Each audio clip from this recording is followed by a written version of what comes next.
Episode 96. We've made it to 96. We're 4 out from 100. I'm going to be away a significant amount, Nick. I hope we plan it out where I'm here for 100. We'll have to do that. How's it going? So I know you're gone 97, 98. So then we'll get those done without you because intern Ben is rocking everything on the production side, and Evan's got my back when it comes to this wasn't even part of it. Let me do this real live right now because you're right. The next 1 and 2 I'm gone. So 11th and 18th. Mm-hmm. The 25th I'm back, which would be 99. Yep. Mm-hmm. And then I'm gone on 100. So we're going to have to figure that out. We're going to have to take 1 week off. Or double up. Just double. Yeah. I was just going to say double up. 2 half episodes in one night.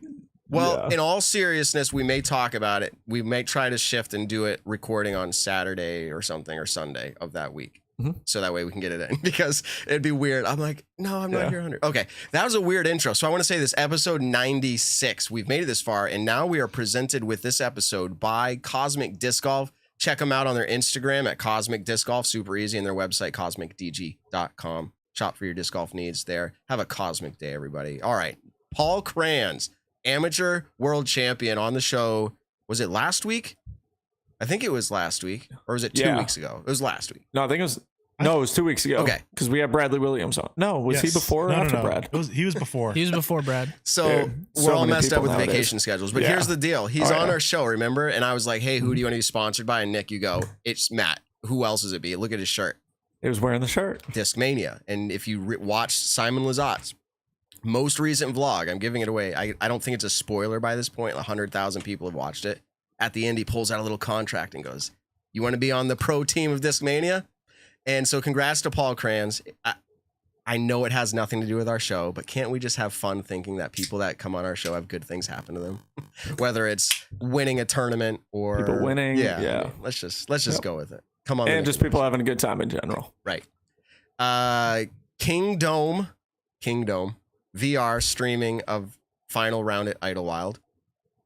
Now, I'm going to bring in, we got Evan here. Can you go 3 up, Ben, if you don't mind? I bring in Evan because he wanted to talk a little bit about this. I do a fair amount of VR stuff with work as well. This to me sounds like this is the Disc Golf Pro Tour announced it. You put a headset on, you get this app, and you're going to be able to generally, it seems to me like just watch the stream in a virtual environment. Technically, it's probably together with other people. Like you could probably look to your right and see another like character of avatar sitting next to you or something. But like you're going to be watching on what I would call like a big screen TV, but in an environment, like a different environment. So yeah, pretty much exactly that. So that sounds like an interesting announcement. Well, intern Ben, everybody, he's in his own unique environment there. Already in his own VR world. So Kingdom is what it's called, but it's VR. I think it's cool that the Pro Tour is willing to dabble a little bit with this. I'm sure it brought in some money. Yeah. I'll say it's really just an alternate way to watch the broadcast. If you're watching on DGN, if you're watching Final Round on YouTube, it's all the same. That doesn't change one bit. DGN is just sharing their broadcast directly with Kingdom, as far as I know. And then Kingdom's kind of environment will also be broadcasting. It's just like if a game was on ESPN, they're also putting it on ESPN3 online. Exactly. In fact, you can already do this kind of.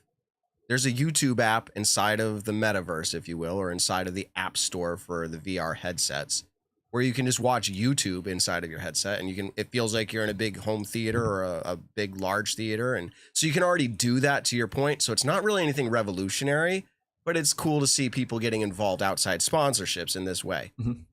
So if I had a VR headset, could I just sit on the couch with that on and watch it on that? Like, is that how this works? Mm-hmm. I believe you do need to buy a ticket. I think it's $2. So it's not too expensive, but there is some revenue. But current DGN subscribers are free. Oh, look at that. Yeah. Oh, all right. So I've got it for free. If I'm wrong, that's not accurate. So don't hold me to it. Yeah. But I'm pretty sure that's my buddy's got a VR set, and I'd be totally curious to like watch it on a VR set. I don't. Maybe the experience is more real.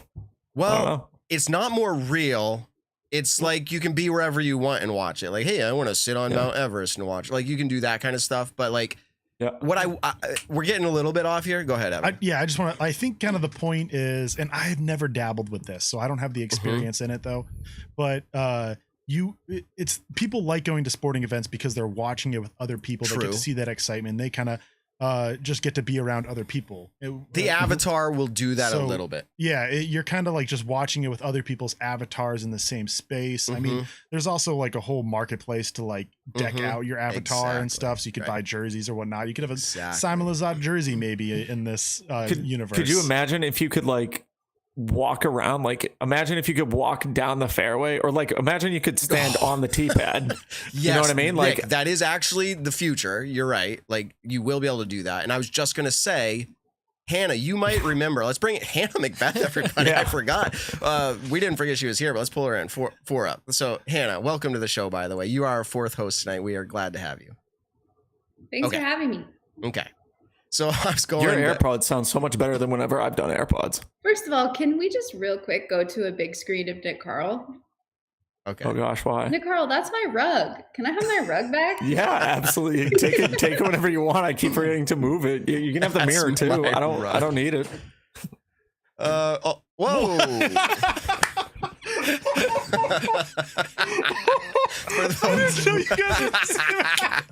For those of you who didn't know, they're in the same house, and so Hannah just walked across to Nick's room, which was really funny because Evan had no clue, and he's like, "How is that happening?" That's awesome. That's a nice rug. I know, right? That's fantastic. I got no use for it. That's a good I was going to put it underneath the baskets down in the training facility, so my discs don't trip up. Walking in. Okay. You got to check that out on the stream. If you listen to audio, that's really a funny setup. Maybe we'll actually clip that out and share that with the world. But where I was going to this, do you remember, it's got to be back, Hannah, like 2018-ish, Memorial Fountain Hills. I happened to be there, and I was going around with a little tripod and a camera. Do you remember that at all? Yeah, your 360 camera? Yeah, see, okay. Yeah. If you go, and this is just for anybody who's really into like nerdy kind of stuff, if you go and search YouTube and say 360 DGPT, like say Memorial Fountain Hills, like it's on their channel, and you can actually scroll around and like look around while plays are happening. I actually went out there and filmed a lot of content for that. And what was neat was you can actually put on a headset and look around like you're in the gallery. So I think to me, that's like the next step that Nick's talking about, more immersive. I really like that feeling. And in fact, I think I did it at Maple Hill too. So you can be at Hole One's tee pad. Check it out, guys. Go check it out. It's really neat. You can stand at Hole One's tee pad and see Ricky Wysocki tee off, but you can look anywhere you want while that happens. You can watch the crowd. You could watch him. Cool. You can turn your head as he's throwing and look around. So if you guys haven't done it, check it out. I feel like they would make, if somehow, whenever that gets invented, like any sports industry would make so much money to where, like, if I went to Wimbledon, say I had to pay $50 in a VR set or $100, $200, whatever it is for a tennis match. I have no idea.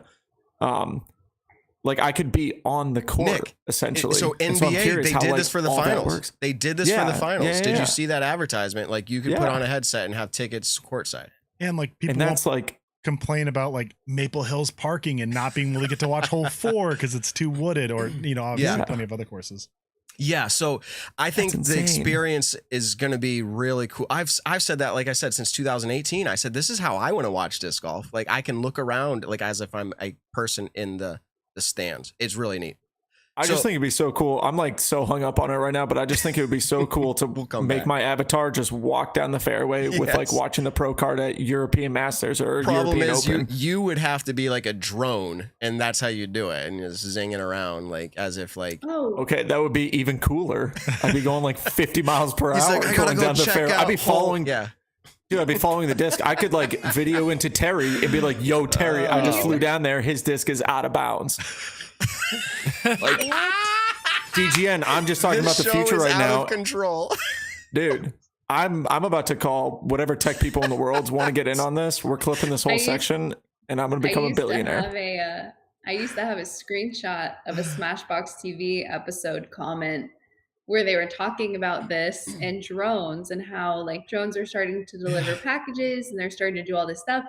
And one of the comments was like, the next thing is going to be drones suspending viewers over the course so that nothing's ever in their way. And I screenshot it because I was like, this is the craziest thing I have ever read.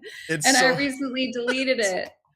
Oh, that's so sad. And things It would that, I have been mean, perfect for this moment. exactly, it could happen. I mean, maybe we'll have our own personal drones that we ride in, though. I've Just seen that. suspending That's them on over the YouTube as well. course. You can actually Oh, ride boy. inside Yeah. of drones now.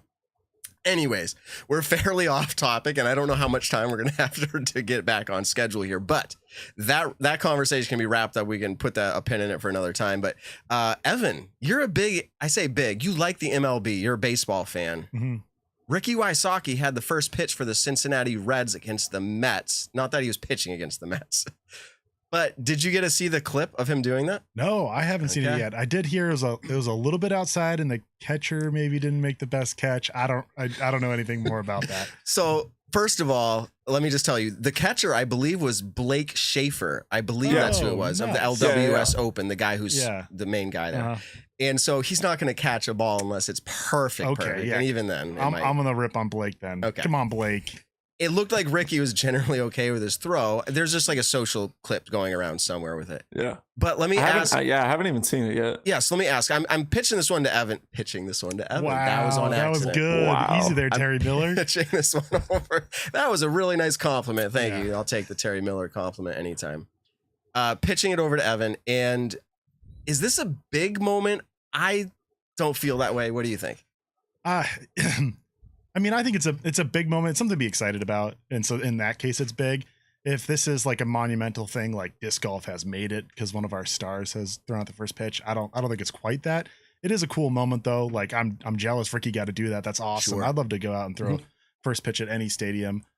So that's an awesome moment. Super cool. His photo was on the big screen out in the outfield. But you know, first pitch in baseball at just a regular season game during the week, like at a Cincinnati Reds game, no offense to these people, but it's going to be like only a few thousand in the stands probably at the first pitch time. Maybe I'm wrong, but It looked kind of empty. yeah, still cool. I wouldn't call it totally monumental. But yeah, hey, it's cool. I applaud him. I think it's a cool step in the right direction, just in like the publicity aspect of it. One of my favorite things whenever I watch the Celtics game is when they go around to all the famous people that are there. So you see like Dave Portnoy, Robert Kraft, or Paul Pierce, whatever, all these people. Like I'm waiting for the day that a disc golfer is like at one of those games and all of a sudden the camera hits them and says, you know, let's just say Ricky Wysocki, 2-time world champion or something like that, ranked number 2 in the world. I don't know, it'd just be cool. It'd just be more publicity, which I think can't hurt if it's good publicity. Yeah. And I want to go back. I'm being Matt Graham on the show, and I said, I don't think it's a big deal. But I want to say, I think it's a cool thing. And I would be jealous of Ricky too. Like that's not, I'm glad you teed it up that way because it's a cool moment. And I think it's epic, special for Rick, special for the event. It's great to see PDGA up on the board, which I thought is funny. It said on the big board up above, it said Professional Disc Golf Tour, which I was like, something seems off there. PDGT. I was like, but it's like a play on not saying Disc Golf Pro Tour, but here's the Professional Disc Golf Association, and it's the tour, if you will, of that, which makes sense. So that was cool. Hannah, have you ever thrown out a first pitch at any event or a first kick or anything like that? No. I think the closest feeling I've had is just being Paul's wife. Yes. Every day is a first pitch. I don't know what that means. No, but it's like going to events and being able to see all the behind the scenes and stuff. And yeah. True. True. Like UFC. I've seen some of your social media. Is that a little bit of a back room experience? Like you get to figure out what's going on behind the scenes? Yeah, we've gotten some stuff. We've gotten like tickets to games and tickets to fights and things before. We got to go in the octagon, which by the way is actually really gross. There's like just blood and bodily fluids everywhere, like when you go in there. So yeah, it was an interesting experience, but no, I think it's cool that he got to do that. I mean, why not? People are going to be watching that game that are disc golf fans, and they're going to be like the Leonardo DiCaprio meme where they're like, like at the screen. There will be guy. People. Yeah, there will be people who finally they discovered disc golf because of that moment, I'm sure. Okay, we're behind here a little bit, so let me just move into our last intro item. A lot of fun has happened though. Like epic fun has already happened. I'm going to watch it back just the first 15 minutes. Gannon Burr, everybody. If we did judge that disc golfer right now and I said, how many aces do you have to Gannon Burr? What's his answer? Don't like think about it. Think about it. Gannon Burr, how many aces do you have? He's been playing since I think he said like 9 when we interviewed him, and he's 17 now, so about 8 years. He's excellent, throws far, really quality disc golfer. He just got his first ever ace this week on GK Pro Skins match. That is not a spoiler. If it is, he spoiled it himself yesterday, but we're just reporting here. First ever. Does that surprise any of you guys? Yeah. Like I it's got to be off of like first ever, like first shots. There's no way he's never thrown it in on a second shot, third shot, anything like that. Which I get it. You don't count those as aces. I get that, but like that's insane. It's I don't know, because if he was on Judge That Disc Golfer, I would have said 12. He's been playing that long and he's that good. I would have said 15, 20, 30. Yeah. Like I think I have over 20. So well, Nick, we're not nearly as good as him. Yeah. No, I said the reverse. Like, I'm not nearly as good as him. Hannah, how many aces do you have? 3. See? And then anybody couple, can like, have aces. Yeah. just messing. I mean, to his defense, the heck? Just messing. Gannon got good probably quickly. And if he's playing like courses above his skill level as he's getting better and better, and then all of a sudden he's 16 and playing on Pro Tour courses, like you're not necessarily playing your pitch and putt course for the 4th time that week. And so like that's where I feel like people can get a lot of aces. And so playing very difficult courses, like it still is surprising. When he goes out in the off season, practices courses in his local area, like I don't think he's going out to Ledgestone every week and practicing at Eureka, like or Northwoods Black. I mean, come Iowa on, like has some good courses. So I don't know if they have like ace runs, on every course. Like every course has 1 or 2 ace runs. Like if it's a 350 foot wood shot, like that's a hard ace to get. So if his course is a bunch of those, like he's gonna birdie almost anything. But to get the ace on like 350 foot wood shot, like that is hard. Not a lot of people do that. I don't have any over 300 feet, and I have like 8 or 9 aces. But anyways, that's a whole nother topic. We are behind, so here's what we're gonna do. We're gonna go 5 minutes behind schedule here, which is okay, and we're gonna go to USWDGC recap. Evan, you take this away. Give us the stats, the facts, whatever about this event, how it unfolded. You can even give us the spoiler of who won. That is okay. But all right, we had no MPO, so take it away. All right, well, I'll get right into it. As we probably all know, Hailey King takes down the win. This is her first major of her career. She had 5 Elite Series wins going into this event, although she had 0 podiums on the year. Only finished top 10 in about half of her events. Was kind of a little bit of a down year from Hailey's kind of perspective, but turns it right around, gets the major win. She's the 26th woman to win an FPO major. Very incredible. Right behind her was Val Mandujano, who made an incredible run in the final round, had 7 birdies in a row from I think 2 through 8. That would be made it exciting to the last hole, made a big circle 2 putt to make Hailey at least get par on the last hole.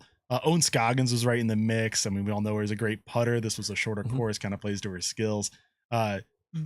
She won an FP40 major last year, and here she is competing with Hailey, who's 20 years old, competing with all these other super young women who are just getting into their primes, and here's Owen just shredding just alongside of them. I love that Owen was in the spotlight like that. I just feel like she brings such a fun energy, but as a true competitor at the same time. I love it.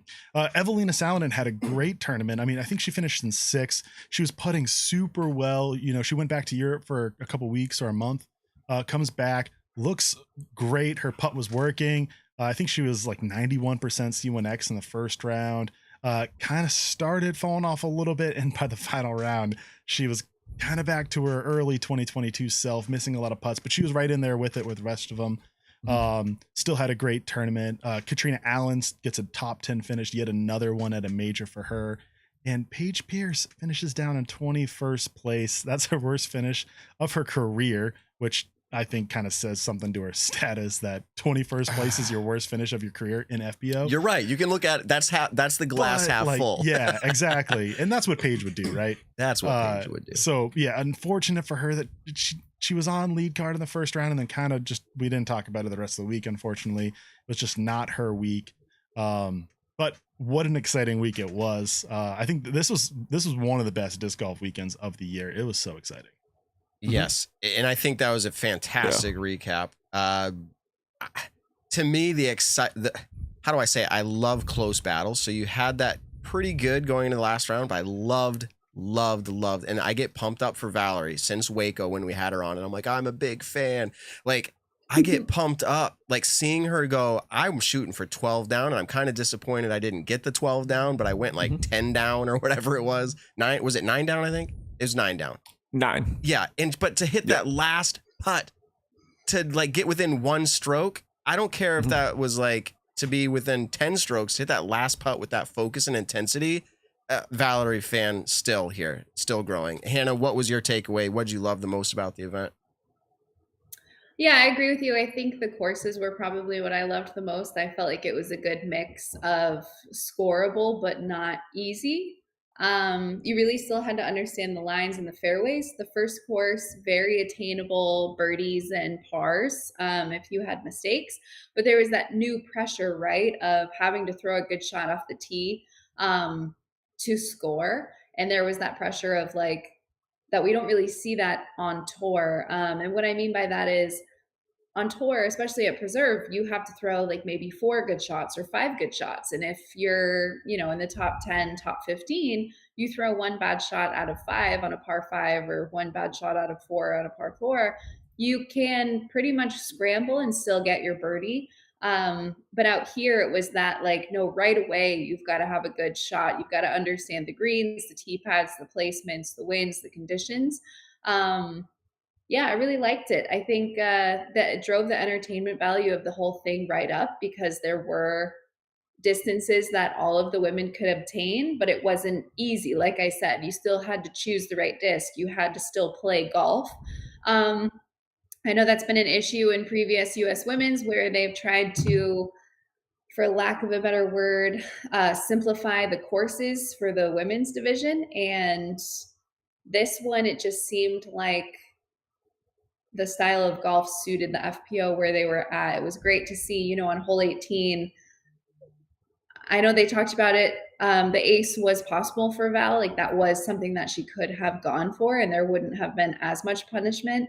Yeah, I don't know. I just really liked it. I think that was my favorite part. The other thing, obviously, just being like the difference in women every single day. Like this first, second, third, and fourth cards were all like changing and everyone was still in it. Yeah. I like your insight because you were there competing. So that's why I really like your insight. Good times. To drop in a quick stat, because Hannah was just saying that the second, third, and fourth cards were changing every day. The first card did not change. Since after the first round, the lead card was set and it stayed the exact same through the end of the tournament. That's the first time that happened at a 4-round event since 2016. And the first time in a major since 2015. And kind of the ironic thing is both those years I just mentioned, 2015 and 2016, had the same card. It was Paige Pierce, Katrina Allen, Val Jenkins, and Sarah Hokum. And none of them were on this group. So it's 4 completely new women doing it for the first time since then.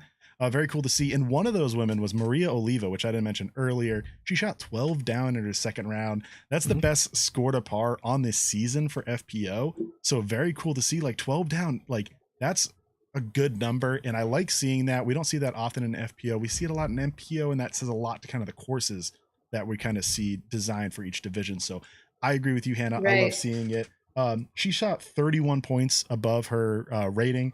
She shot a 973 on the weekend. And then I'll go to one more person. Aria Castorita finishes tied for 7th. She was 42 points above her rating. So wow, that's awesome. Incredible field again. Exciting event. Yeah. Notably, Kristen Tatar not present and being the highest rated. And I know that's a debate on whether that matters or not, but she is arguably the best or one of.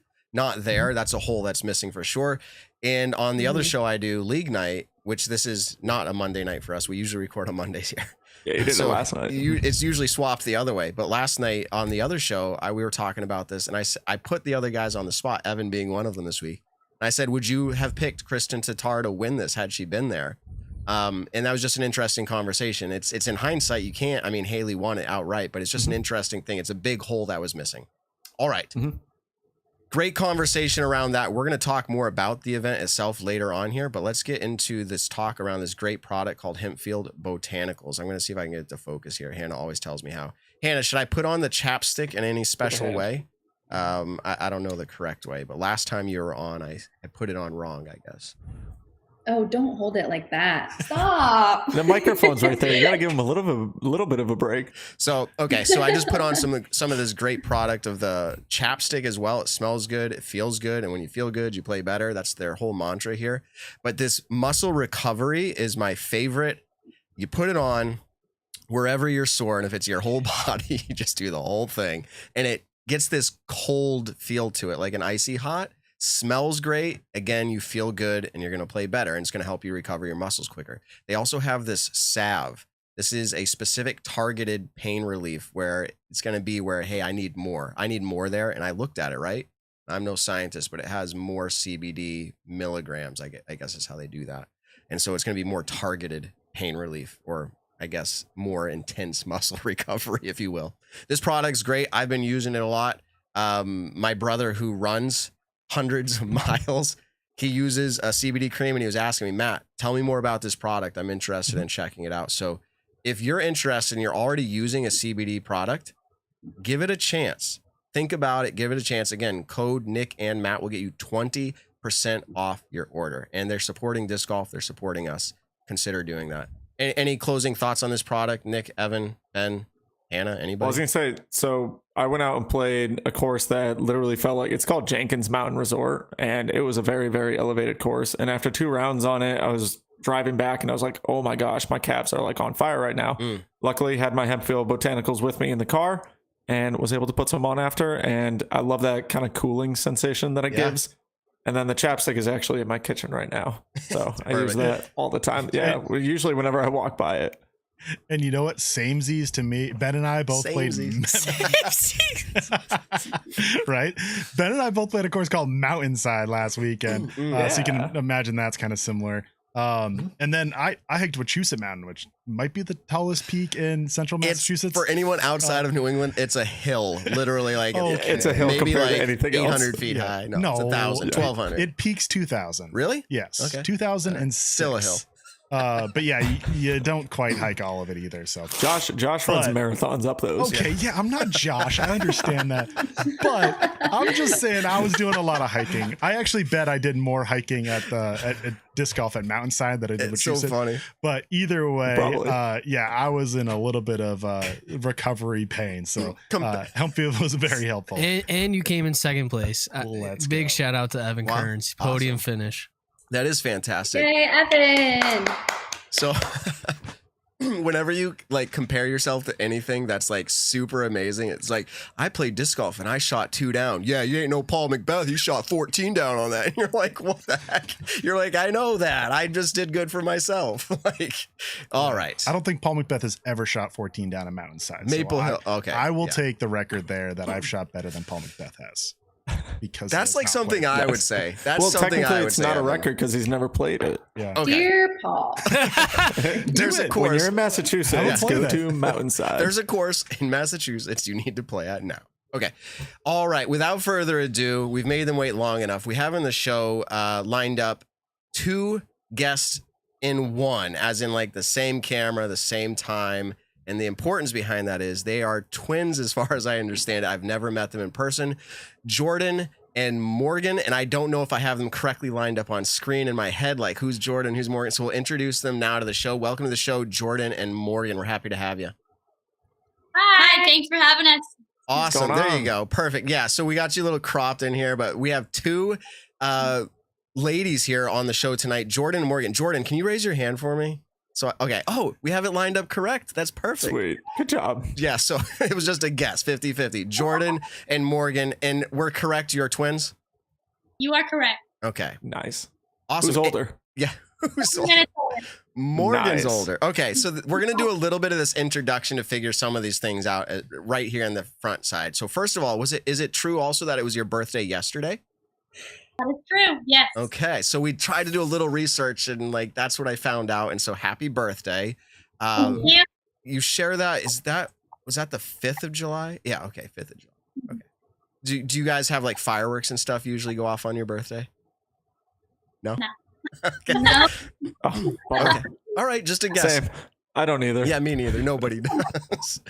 Okay, so what's the relevance? Like, where did we pick you out of the whole disc golf world? I mean, I think there's something interesting just generally to the average disc golfer to hear, oh, there's twins who play, okay, but then to see at the Amateur World Championships, you were at one point first and second. Is that correct? At the Amateur World Championships during like round 2 or 3?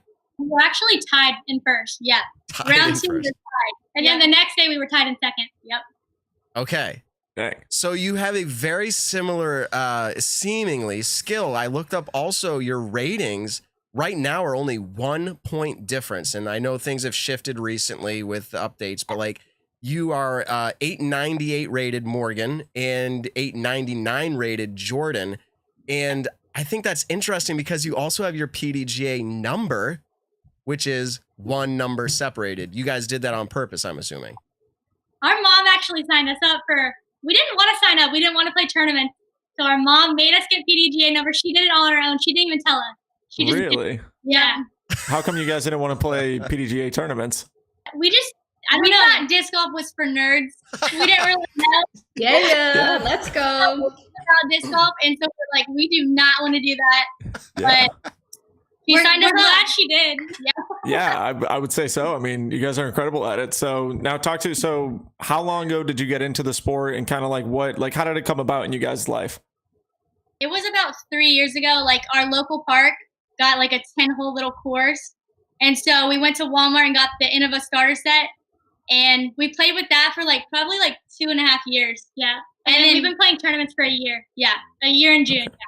Wow. Okay. So Nick, you asked that question. I looked it up and I don't want to say my jaw dropped, but their first tournament or their membership, I think maybe his first tournament, October 2021. So literally just this last October is what I saw as your first event. And then since then you've competed in 25, I think it was events, not rounds. I think it was 25 events. Does that sound right? Probably. Yeah, something close to that. That's 40 weekends between now and then. You've done 25. That means there's only 15 weekends, which if my math's correct, about 4 months in the last whatever. So the point is you were it seems like you're all in at this point. Does that sound right? Yes, we're definitely all in. Yeah. Yep. So not for nerds anymore. No, it's for the cool kids now. All right. Disc golfers are the cool people now, right? All right, cool. Next, right. So to be clear, just gotta reassure myself that I'm not a nerd still. So does the name Macbeth ring a bell to you at all? It does. Sounds familiar. Yeah, Okay. we watched a few YouTube videos. I'd say. Nice. I was just going to introduce, we don't always have Hannah on the show, but tonight it made sense. She does so much for the FPO side of the sport, or just in general, the female side of the sport, but she talks she has her own party podcast. She has her own podcast.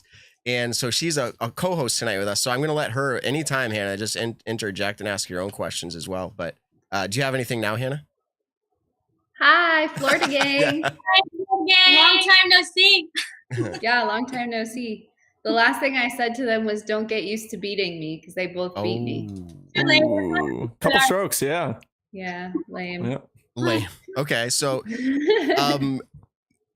are you competitive in nature like your whole life, or is this something newfound that you have? No, we've been competitive our whole life. Yep, we've always played sports, always been competitive. Yep. How about against each other? Yeah, hold on. Against each other, is it always is it like even more of a competition against each other? Even more against each other, yes. Okay. So what other sports did you guys play growing up? We played softball, tennis, volleyball, basically any pickleball, spike ball, anything. All right, pickleball is an absolute blast. Spike ball's fun. How did you find disc golf then? We were playing, we played pickleball at our local park, and it said disc golf. Oh, yeah, no. So then they put in a 10-hole course we noticed they were building it while we were playing pickleball and stuff. And so we wanted to try it. We wanted to try it out, and we did. And we loved it. Nice. So what originally made you think that it was a nerdy sport? What was the idea behind that? A bunch of old dudes around our park were playing it, not too many young people until after COVID, and then tons of more young people started playing it. But before we were it's an old man sport. That's the only people we saw playing disc golf. Yep. Yeah.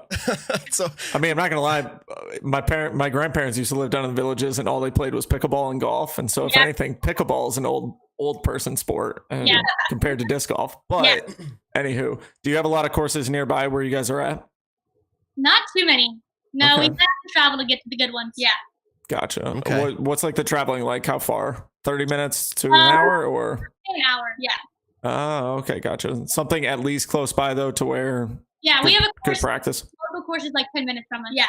Okay, that's not bad then. Now, I think there's so much to be talked about here. First of all, your personality. I've only met you for a few minutes, and I already feel like you're like type A. Does that sound correct to you? Yeah. Like that's how people would describe you. Okay.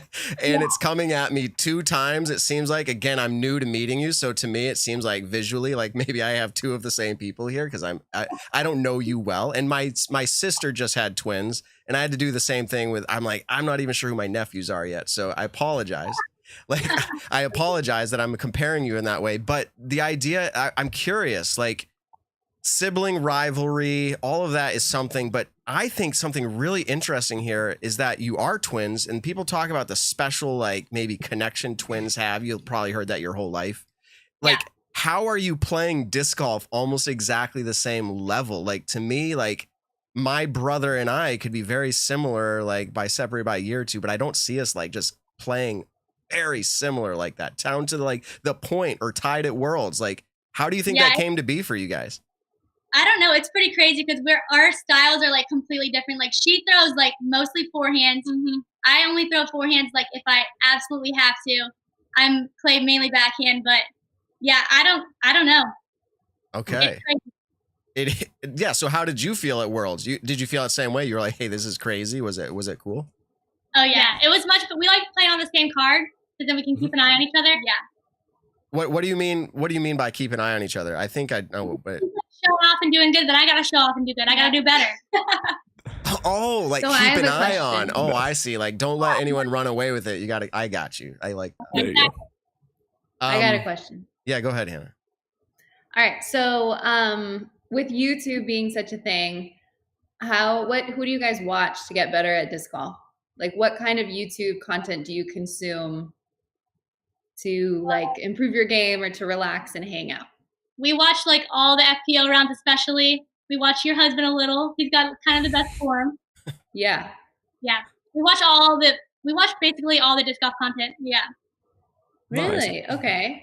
Like what's like one recently that you've watched that's like so your favorite? Like you watched and you're like, oh, this was so helpful. USWDGC, we were watching all that. Yeah. I wanted to see how much. Oh, okay, cool. Yeah, and they played a lot better than they did.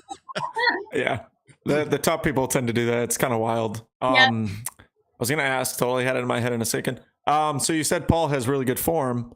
Who is someone that do you try to emulate an FPO's player form, or have you just kind of figured out what works for your body and that's what you're trying to get better at? Or is there an FPO player to where you're like, I want to copy her form?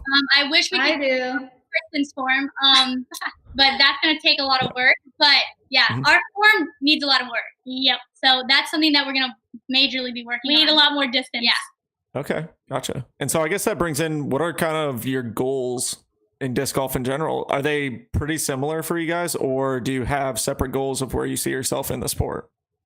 We both want to be on the pro tour, as soon as possible, but we have a lot of work to do before we get there. Yeah, got to gain a little bit more consistency and distance, like we said. But yeah, that's the goal. Wow. Yeah, so I had that as a question as well. I'm glad you guys just answered that. So that's the goal. You just had your birthday. We've been talking about a lot of young players in the sport, and I think it's out of place to ask you what your age is, but I'm just generally I'm like stuttering here because I'm like, what do I do? But like, we have some players who haven't even graduated high school yet. We haven't even had players graduate high school yet, and I'm just trying to feel like, is there any school or anything in your way right now, work related or anything else? No. Okay. So just going all in. So that's what I'm going to say. Like, so has this become a very, I already asked, like, are you all in? Yes. But it's like, what does this look like on the weekly or daily for you guys? Are you playing leagues and tournaments? I know you did recently, but like, what does it look like for you? Yeah, we pretty much play a tournament almost every weekend. Every day after work, we go play at the local course. So yeah, pretty much disc golf has taken over our lives. Mm-hmm. Because you like it so much, as in like it's fun for you, or you see it as like a career opportunity, or a blend of both? Both. We definitely love the game. Okay. Yeah. Awesome. Hannah, you said you have a question. Yeah. So how long after you got into disc golf did you realize how many women were playing and the opportunity for women's disc golf? Like when you play other sports, like if you grow up playing softball, like, oh, I want to just like make a college team. And then if you play soccer, you can play, like, I grew up in Massachusetts, so the dream is like, oh, I can play for the club. I can play for like the Boston Breakers, or like, MLS or something, or WMLS. But how soon did you figure out all the opportunities that there were in disc golf, and like how did you figure those out? Well, after COVID, like disc golf seemed to like blow up like crazy. So we were watching all the YouTube stuff, watching everything, and we're like, man, this is like getting really popular. Yeah. Our local tournaments in Florida don't have too many girls, so I think it's been like watching events like on YouTube, to really see how many girls are actually into it. But I love that. Yeah, go ahead. We're all so excited to ask questions. Yeah, go ahead. Then, was there an FPO that you met like this past weekend that you were like, oh my goch, like I'm starstruck? Hannah McBeth. No. You can't say Hannah. Cat merch. Yeah, okay. Really? Oh, cool. What is it about cat merch that whether it inspires you or excites you? What is it? Well, I got to play around on her card, and I was a little bit nervous at first because she's like, a great pro. And then just like watching her dance down the fairway, singing the entire time, having the time of her life. Like, it was just fun to watch that. And she's pretty good at disc golf too. So it was really fun to be able to play on her card. Yes, I love her competitive drive as well. Any interview, she's like, you don't know what's coming. You better watch out. And I always love that competitive drive. So go ahead, Nick. You talked earlier about how you're headstrong, you're fully into the sport now, dedicating your time to it. And one of those things is, if you want to make a living out of it, you got to start accepting cash. You just played US Amateurs. You just played Amateur Worlds. So are you on the point now where you're going to accept cash, or you're going to try to do kind of like the amateur and pro life together, but not accept cash? Nope, we're done with amateur. We're going pro. Yeah. Nice. Very cool. Going pro for you means playing in FPO. Is that what you're saying? Like your intention is to do that? Yeah. Okay. Yes.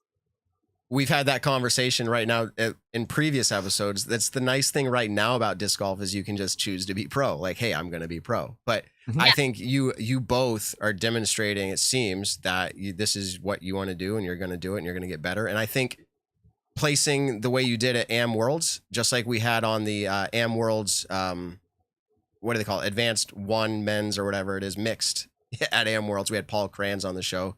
You guys were so close. And I say you guys, by the way, I'm from New England. That's something we say here, you guys. Yeah, I meant to say that earlier. I was like, I kept saying you guys, and that's just something in New England we grew up saying. And so if that offends you. They know me, and I've said that to them. Okay. Okay, you guys. I need to get better about saying folks or everybody or something like that. Yeah, y'all. You guys.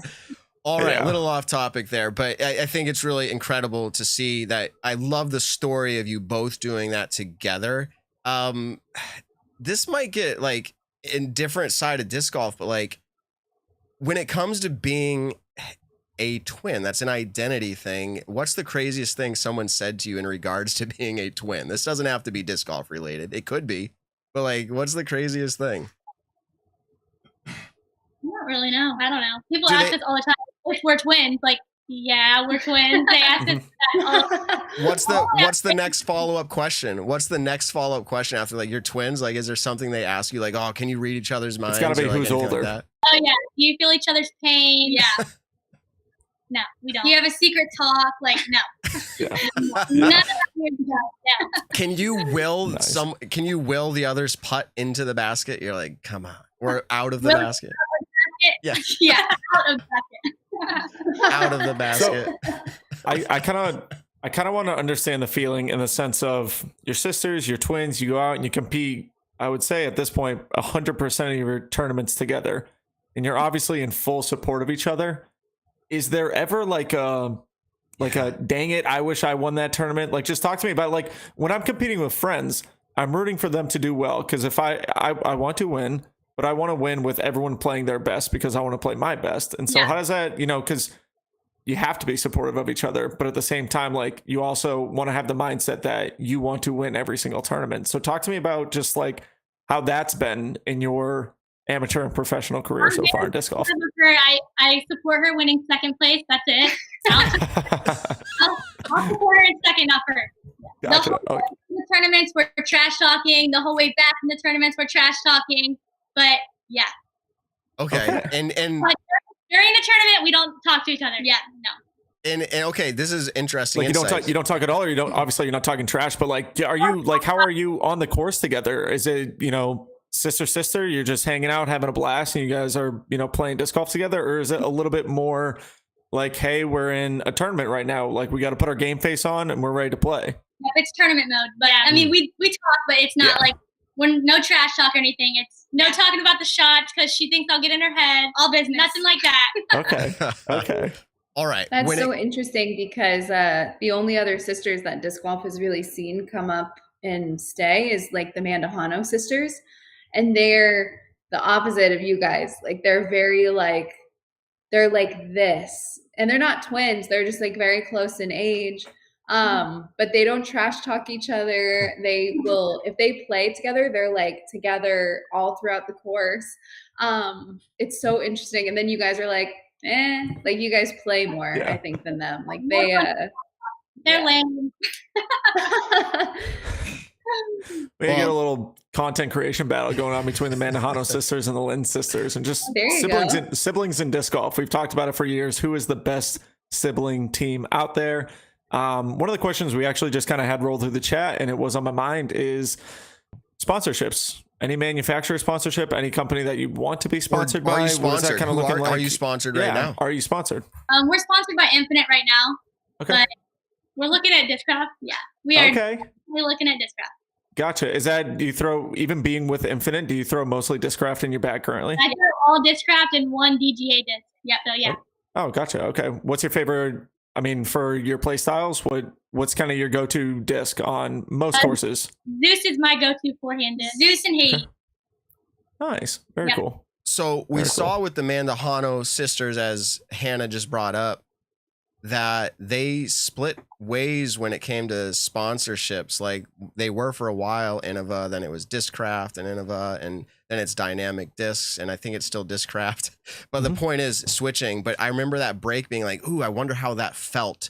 So let me ask you that question. You said both of you are Infinite. Was that a package deal? And I'm not throwing you out there like that, like as a package. But my point is, like, how do you feel about that? What if somebody gets offered a sponsorship? How are you gonna deal with that? I don't really care if we get sponsored. That's great. I don't think either one of us care if we're like on the same. I mean, it'd be cool, but I don't really care either way. Well, I was gonna say, you could do what the Manahanos did, where half of the RV that they have is wrapped in DD and half of it's wrapped in Discraft. I mean, I think it's one of the coolest RVs out there. So, I mean, it works out. How about, in the content creation life, do you see yourself, as social media people who are trying to grow in the social media space, really get your name out there? Or you're trying to kind of lay low a little bit right now and your name's popping out because of, you're doing so incredible at these big tournaments. So how do you feel like your social media aspect in disc golf is? Yeah, I think we're doing better at social media. Yeah. We're not like undercover on social media, but we don't post like a ton. We're not like influencers. Yeah. Gotcha. Okay. Now, is that something where as your career progresses, do you see yourself becoming more of an influencer in that stage? I mean, there's the people who do the, what would you throw Wednesday every single Wednesday. And it's kind of like, okay, that's just saturated at this point. Yeah. Or just like, like for me, when I post, it's usually, if I won a B tier or a C tier, a tournament like that, I get to make a post. I'm really happy about it. And then a couple other posts here and there, mostly stories. But yeah, I mean, do you see yourself going into that? Like, you got to post every single day and it's got to be about this, it's got to be about that, or just more tournaments and the good stuff? The good stuff. Yeah, the good stuff. Okay, good. Okay. Two more, one more question, and I'm throwing it over to Statmando. If you don't know who Statmando is, they procure a lot of stats for the Pro Tour, and they're really incredible. And we happen to be lucky enough to have them on our show every week. So, but let me get the first question out of the way. I always ask new guests that I have no idea about, just to get a little different feel. What are hobbies that you have outside of disc golf? Is it reading? Is it video gaming, fishing? Like, what is it? Any other hobbies? Definitely not reading. No, we fish. We fish a lot. Any other sport, but yeah, definitely not reading. No video games, nothing like that. Anything outdoors. Yeah. Okay, so disc golf is taking all your time right now. There's no other hobby right now that is taking any of your time? Fishing. Okay. That's about it. Yeah, nothing else really. All right. Gotcha. And now let me throw this over to Statmando. Evan Kearns. I don't think we have official pull up here for him, so you can just go to full screen on Evan. And Evan has a stat that I think he wants to share. I think it's pretty cool. Yeah, I'm here to light some fire. So I have you guys playing 65 total PDGA sanctioned rounds, no X tiers or leagues. 65 rounds together. And I have Morgan leading 30 to 28 with 7 ties, and that's broken up by rounds, not necessarily by events. But wow. I will say, Jordan, you do have the biggest win. That is a 14-stroke win at round one at the Parkham at Markham. So super close battle. I thought that was cool. That is cool. Yeah. That is cool. That is pretty much split. It's showing you the way it is. It's like their numbers, their PDGA ratings, the event at Worlds, their actual stats that Evan just provided. That's really fun. So if you've never seen the Nick and Matt show before, which I'm not putting you on the spot to say yes or no, we have a game called Stat or Fiction. And Evan provides us with a statement, and we have to guess if it's a real stat or if it's made up. And so are you guys cool to join that game with us right now? Let's do it. All right, let's do it. All right. Well, I feel like for how competitive they are against each other, we need to have them on separate teams. Like there's no way. Like I'll let her take my spot, and you can just put the points for Jordan or Morgan on mine, and it's gonna look funny, but we'll go for it. Give it, Ben. Intro.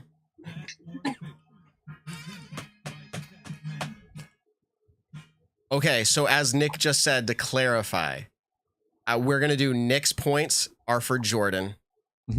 And the other screen that's listed for them will be Morgan. Okay. Cool. You got that, Ben? All right, here we go. Evan, take it away. All right. So we are on to Idlewild. And we've seen a lot of unique winners on MPO side, and we've seen a lot of maybe dominance on the FPO side. So I will go into this. 4 players, this is both MPO and FPO, have picked up their first Elite Series win of their career at Idlewild. Okay, so the stat or fiction is, have 4 people done that? Picked up their 4 different people? 4 different, well, yeah, because if it's their first career and this win, is including FPO and MPO? Yeah, MPO and FPO. So a total of 4, only 4 different is what he's saying. Is that stat or fiction? Yeah, their first career Elite Series victory of any Elite Series style. Oh, it's happened 4 times, 4 different people. That's what you're saying. Nick, you can go, but we're not going to give you points. I want to say stat.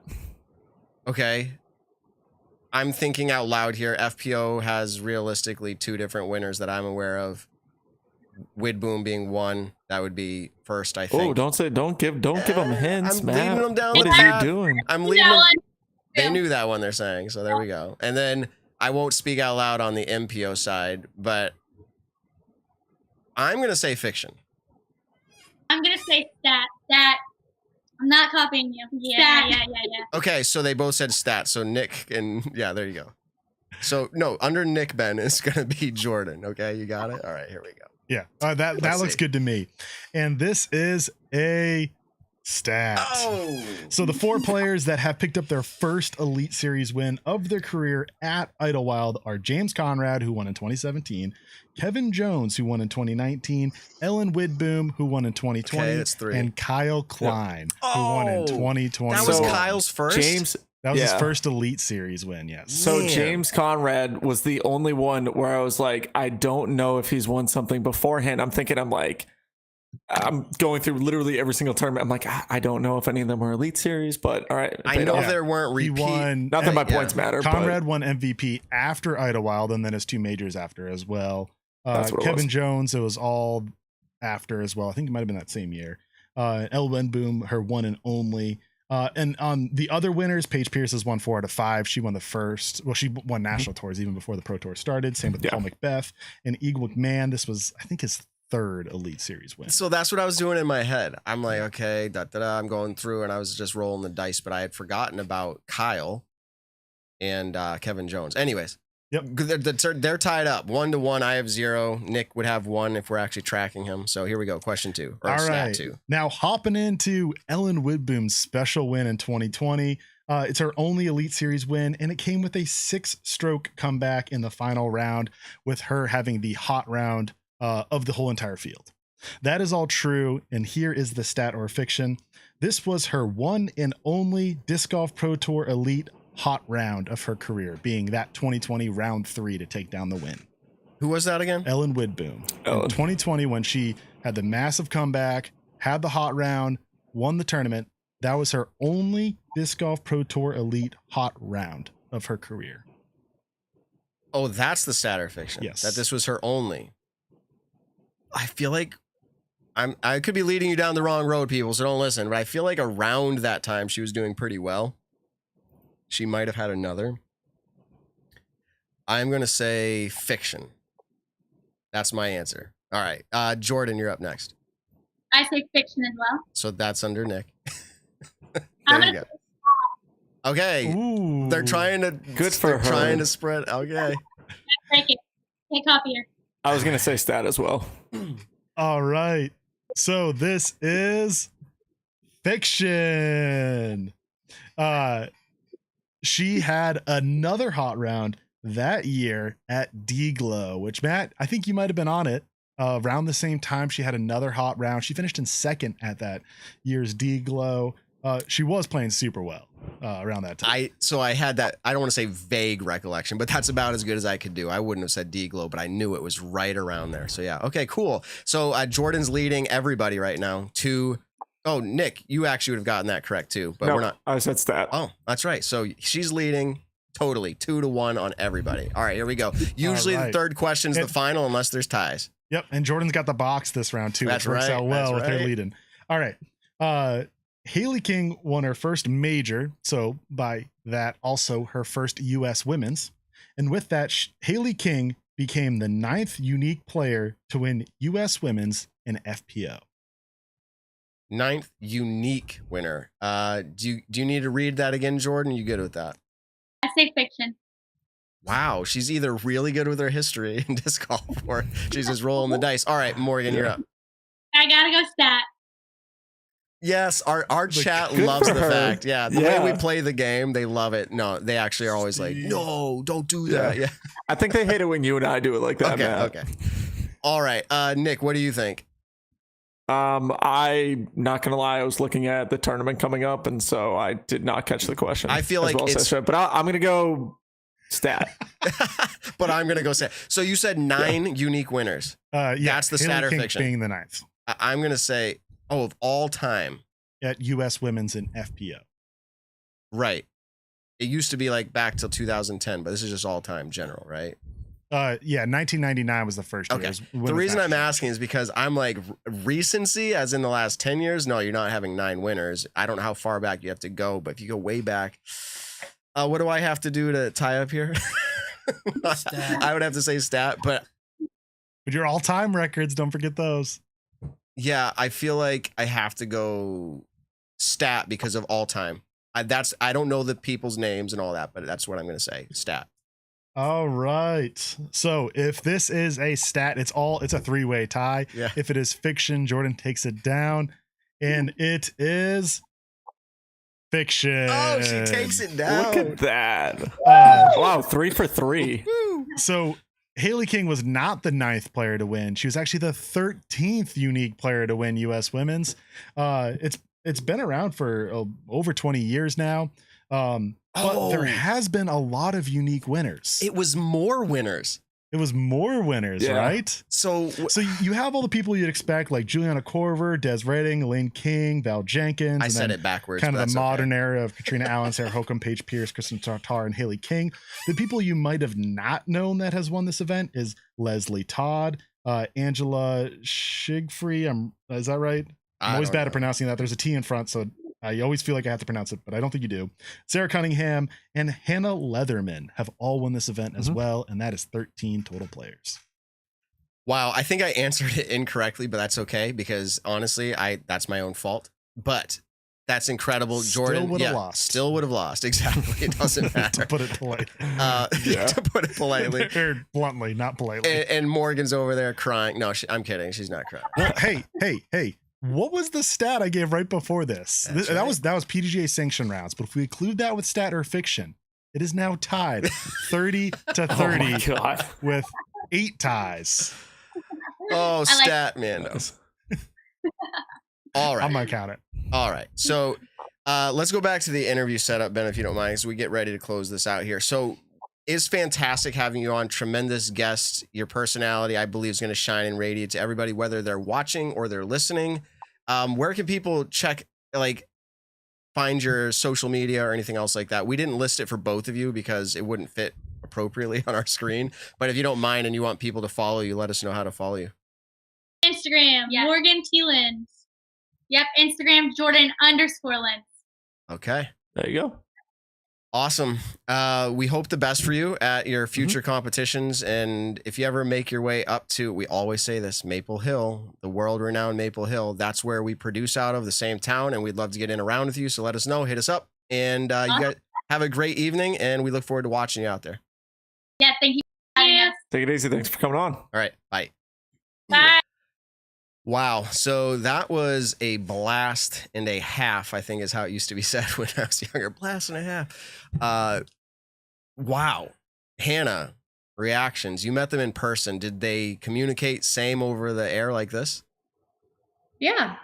I think it's exciting to be able to ask people who are just getting into the sport, especially because of COVID, all of the different questions, because we talk about them all the time, like those kinds of people who are now so quick to compete and they're just like obsessed with the sport and they got into it because of the COVID boom. So yeah, it was cool to be able to pick their brain a little bit.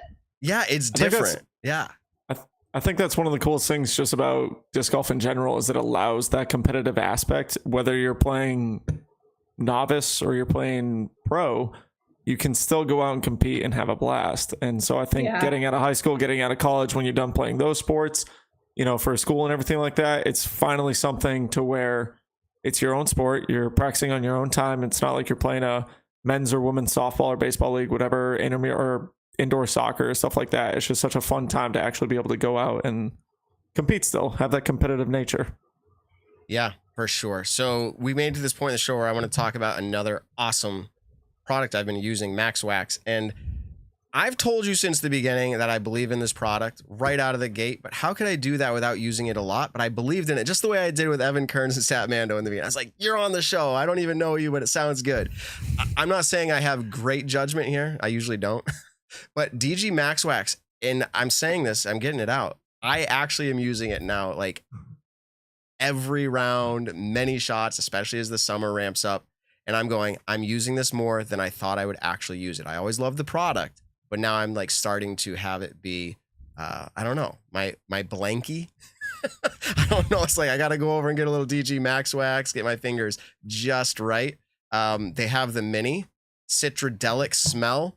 We always joke about how good it is, and it's calming and gets your focus right. And then they have the snap stick. This is Evan's favorite product. You know it. Snap stick. You guys still using this product as much as I am? I'm just loving it more and more every round. Yeah. So I've actually really gotten into, like, I have a resistance discs whale sack.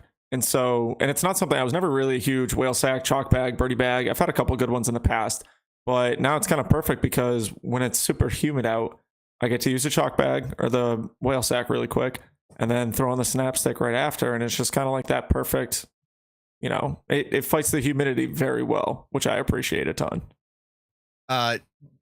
Evan, you always talk about the snap stick just being able to carry it in your pocket nice and small. Is that still like how you feel about it? I've actually changed it up. I moved things around and now I got a nice little kind of pocket in my bag to stuff them in. I actually have 2 in there. I had one go through the laundry, but it actually is still working great. But yeah, now I just stick them in there, and it like they're the perfect size where it just kind of sticks right in there. It doesn't fall out. Small enough that it kind of can tuck in a spot that not a lot of things can fit in. So easy to grab. Just get some, put a little bit on, and then play the next hole. If you like the product, take a picture of it, tag us, let us know that you found out about it here. Use the code Nick and Matt at dgmaxwax.com. Leave a good review on Google or your pro shops, wherever it is that you're getting it. Let them know you like the product. Let them know you listen to Nick and Matt show. Use that code. All right. We are here. The crowning moment. That's another kind of play on words. I feel like I'm just kind of on accident doing this. The crowning moment. We have Hailey King. Welcome to the show, Hailey. We're glad you're here. How are you doing? Gotta change the name, Ben. Yeah, we still have Jordan and Morgan's name up there. I don't know. Did you get a chance at all to meet them at this event? I did not. I saw them play a little bit, but I did not get to meet them. Okay, so they were just on the show, and two together, type A, they were finishing each other's sentences very fast and just really out there. And we just had their names left up when you got on, so I apologize. But welcome to the show. So first of all, the most important question of the evening, Hailey, when you're on the road, who watches the Cats? My siblings back in Charlotte, my twin sister, my older sister, and then my twin sister's boyfriend. Okay, do you have any separation anxiety for yourself when you hit the road? Like for you? No, but my cat But my cats do. Awesome. So congratulations. So since the post-round interviews where you're like, hey, I'm still processing, but we saw a lot of real, raw, I believe, reaction and emotion. And, you know, have you been able to do any other processing since the win? And so, like, what stands out to you the most now at this point? What is it, 3 days later? Like, congratulations, but what stands out to you most about that win now? I'd say what stands out the most is I just had full confidence in my decision making, and I felt like this is the first time I've actually thought clearly on a disc golf course for the entire tournament.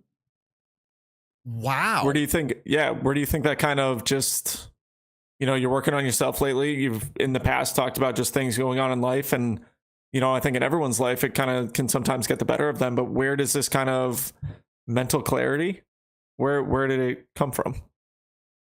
I mean, it really just comes from working on myself off the disc golf course, just focusing on my mental health, and then just doing my best to keep a positive attitude to move that onto the disc golf course. I mean, I feel like there's not really a playbook on how to do it, so you just got to figure it out. And for me, it's just trying to accept my emotions and move on and just learn from the moment. Whether it's a win or lose, find something to learn about it. Wow. Yeah. I love the fact that you just came out with that and said, this is what you believe is the first time you've had, what did you call it? What did you call it? You said all 3 rounds or all 4 rounds? All 4 rounds, just thinking clearly and thinking clearly. Yeah. Okay. Thinking clearly. And I want to say from my perspective, I don't like to come into these things with presuppositions. Like, I think I know what already went down, but I noticed that in you.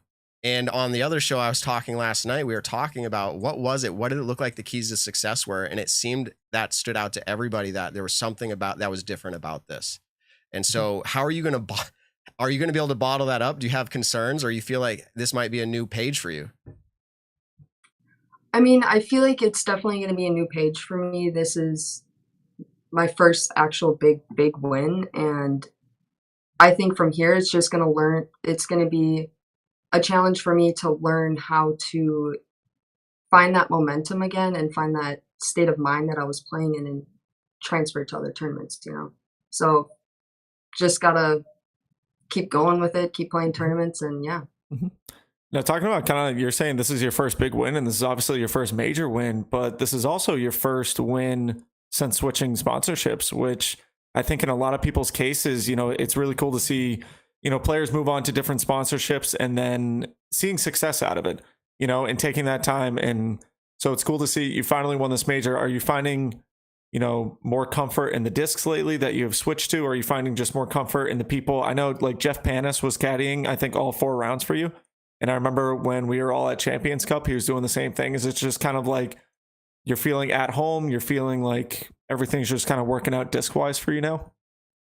Yeah. So the hardest part of the switch for me was my putting, because I putted with CT Challengers at Discraft, and I noticed when I made the switch that I actually changed my putting style to the disc. And when I switched from a Challenger to a Firefly, I was trying to putt the same, and it wasn't working out. And when I actually left before this last swing of tour that I did, I was putting every single day for like 5 hours, just trying to figure it out, trying to figure, go back to like my old putting when I was putting with P2s, which is what the Firefly is. And I figured it out there, and yeah. But now, what was kind of the reason going from a beaded putter to a non-beaded putter? Because I don't think the Firefly's not beaded, right? Correct. And the Challenger has kind of a slight bead on it, if I'm correct. Yeah. Okay. Yeah, it has a micro bead. I first started putting with P2s, and that's what felt most comfortable for me. So when I switched back to Innova, I was like, well, I love this putter. When I first started, this is how I became such a great putter. So I wanted to go back to it to, try to get those vibes again. And yeah, I don't know. It was definitely a big change, but they're good putters. Yeah. Okay, awesome. And I don't think I introduced you to the show with Hannah McBeth, but she's here also tonight as one of our hosts, so she might jump in and interrupt here any given time. Woo! Oh, there she is. Yeah, Hailey! Let's freaking go! Awesome. What up, Miss Major winner? What the heck? Cry my eyes out. That was sick. What was working for you at the courses? Because they were they were a little bit different. They were very complimentary. I think a lot of people really liked them, but was it like, oh man, I'm throwing this one disc and it's working for me? Or did you feel like you could lean on your whole bag? Like, what was it about that part of your game? I feel like I definitely threw a lot of different molds, a lot more than what I was expecting. But yeah, every single time I threw a forehand, it was either a peg or a max. So that made it very easy to step up to the shots and just know what disc I'm confident in and how to move on from there and, commit to the shot. I think when we talk about like women's disc golf and switching, we don't think about, or just disc golf in general, we don't think about like all of the thoughts that have to go through your head. Like, not only were you just starting to compete and you were just starting to make podiums and take down championships and stuff, then you switched companies and now you have to learn a whole different language to play the same courses. So maybe you are comfortable on the tee, maybe you don't have nerves from like a gallery, maybe being on camera doesn't really affect you, but how focused are you on like overthinking with your shots? Like, was that something that you struggled with? I know you talked about confidence. Yeah, I would say my previous years in disc golf before this year, I was definitely not confident in my decision making, and that led to a lot of mistakes. So there's that. But this year, it's like every single time I've stepped up to the tee, I know what I'm throwing. I go in my bag and I just pick the disc, and then I know that's the disc to throw. Right. Yeah. Okay. So when you have a caddy, like I had Paul in my bag this past weekend, and I talked to Valerie actually for our podcast, and we kind of talked about the whole caddy thing. I know that you've had success with caddies before, but in having Jeff as your caddy, someone who obviously understands Innova molds and flight patterns and everything, and he's been around Innova for a while, were there moments where you would come off of a shot, whether it was good or bad, and you could ask for his feedback? Because I know when Paul was on my bag, I would be like, oh, I missed that putt right. Did I swing across my body instead of like shaking hands with the basket or finishing straight? I feel like maybe that's what I did. And he would be like, yeah. Or he would say, no, but you're putting too much. Like maybe I would go to throw a mid-range instead of a fairway, and he would say like, hey, if you want to throw that mid-range, you've got to throw it higher, because the flight pattern of that disc is this. So is that what caddying is doing for you, or is it taking your mind off the course? Like, what does your relationship with your caddy look like? The relationship with my caddy is basically to just carry my bag, and then when I want to talk to you, let's talk. I don't like when caddies like tell me what to do or like recommend a shot, because I mean, I'm here for a reason. I got here using my own thinking. So Right. for myself, I want to continue to do it by myself. And if I do want feedback, they'll definitely give me feedback, you know?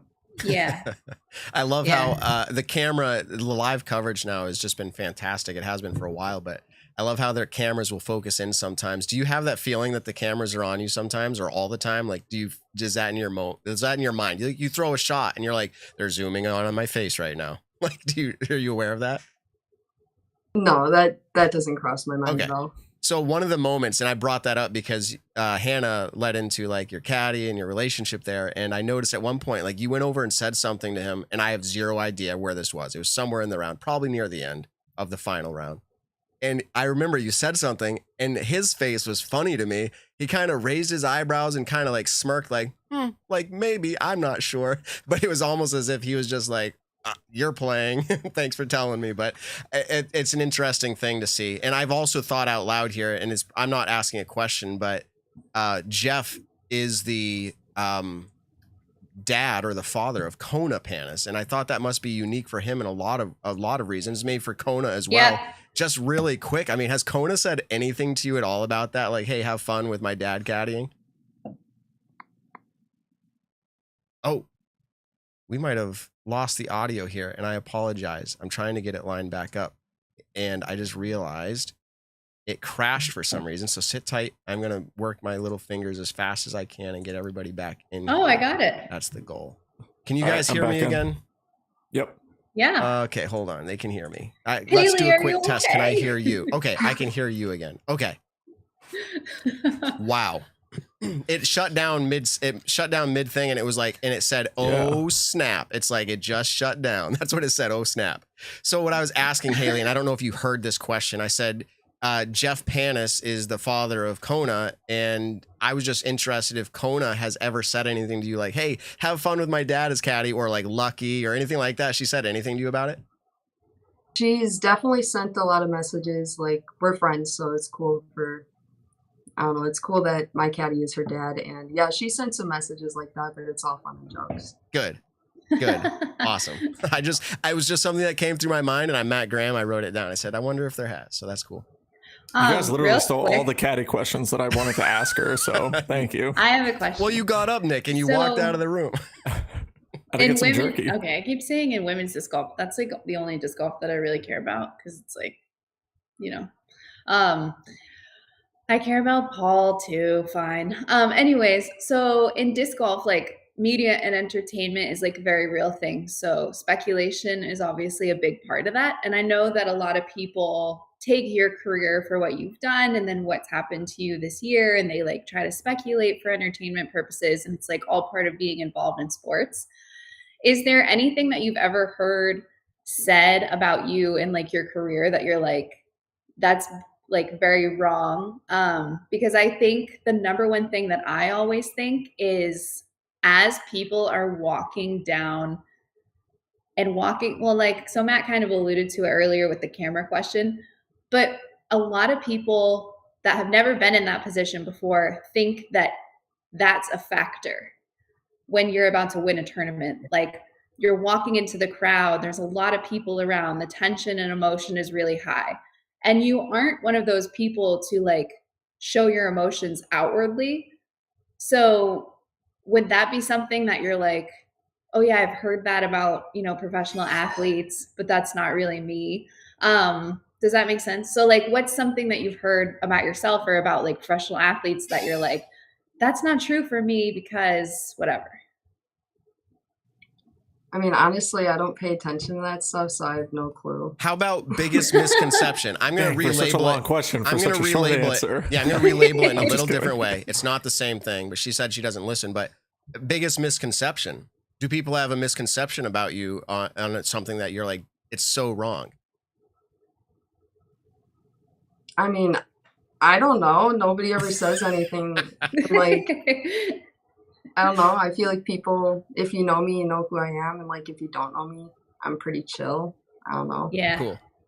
So there was a moment on hole 18 for Val where she was like going to play hole 18 out. And if she aced it, she would have taken the lead. If she birdied it, she would have like given you some trouble or would have tied you or something like that, because you were still on 17. And so the commentators were kind of talking about speculating, if you will, which is totally fine and within their right and kind of what they're there for, to a point. But they were speculating like, oh, she's got to be thinking ace. And Val Jenkins was on coverage and she's like, I don't think she's thinking ace. I think she's just like trying to throw a good shot. And there was like this quick discussion about it. So I asked Val about it and she was like, no, I didn't even know what the scores were at that point. I just knew that I had bogeyed a couple holes ago and then I wanted to finish really well. And she's like, when I was walking down the hill of 18, you know, everyone's talking about like, oh, is she going to make this putt? Oh, this is such a big moment for her. Like, oh, and she's like, I didn't even know. I was just kind of frustrated because I could have taken the win and I just came up short. So it's like, that's a perfect example of like, no, actually there wasn't really anything going through my head except I was just frustrated. And we on the other side are like, oh, she must be freaking out. How could she be so calm? Yeah. So did you know Valerie, speaking of Valerie, did you know she was pushing as close as she was? I mean, did Jeff or did you check on the last hole to see what needed to happen? I didn't check scores the entire week. I'm pretty sure Jeff was probably checking every hole. Every time, I think on hole 16, I asked him because I think I putted and like the crowd just went crazy and it was a different type of like crazy that I heard the entire round. So I was like, oh, girl. I feel like something's happening. Like I'm either in second or like tied for first. And then hole 17, I asked Jeff after I teed and I was like, can I just par out? Is that like an option here? And he's like, yeah, just par out. And then, yeah. Wow. Wow. Yeah. We're all like, wow. I would have thrown up. Yeah, what was that moment like when he's fainted. Like, you can just par out? I would have like, rolled down the hill. Yeah. It was very relieving. I've been in that position one time. It was Texas States where all I had to do was par out. And I think on like hole 17 or hole 18, I made it interesting by taking a bogey or two. And this time I was just like, I've been in this position. Keep your heart rate down and just keep moving with the flow. Wow. Nick, you've been silent because we took all your questions. You got another one? So every single like answer she's giving is taking my question, or the question gets asked right beforehand. Because I was going to ask, are you someone who checks the scores throughout the round and you have an full on idea of what's going on? And so that kind of asked. So, Nick Carl. Yeah, so I've got another one. Go for it. Yeah, because I got to think of something. So this is from my perspective, this is your second large win. I don't know how you rate it. The finale and this major, do you rate them separately or is one bigger than the other? I mean, I would 100% say that the major title is number one. The Pro Tour is still huge, but it's like this was a real event. I don't want to say that because like it still was real, but this one in PDGA is a win as a major, so it's definitely higher up. I can totally understand that perspective. So my follow-up to that is the other major that could be considered bigger, and I'll let you decide that, but would be a world title. Is that the next goal? Because you said this was one of them. Is worlds the next goal? Yes, 100%. Yeah, that's the one I'm really, really after. Okay. Do you like the courses out in Emporia? The courses are fine.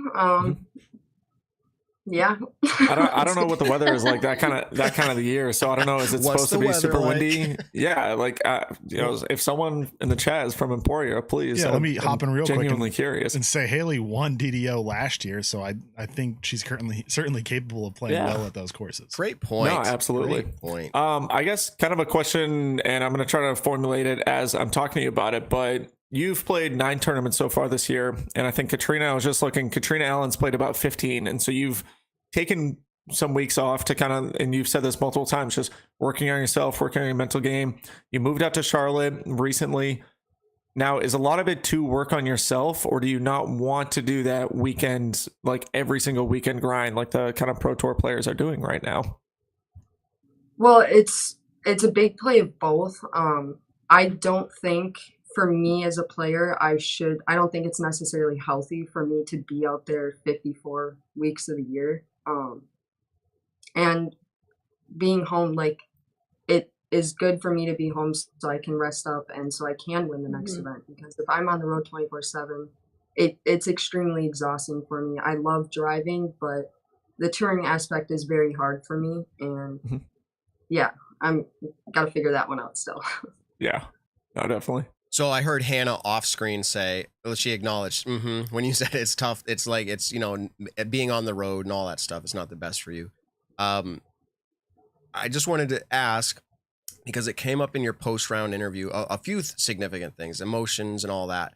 But I felt like, and this is just from me, maybe nobody else cares, Innova has kind of filled a role since you've taken them, and I felt like it's always been significant to you more than maybe to anybody else, which makes sense.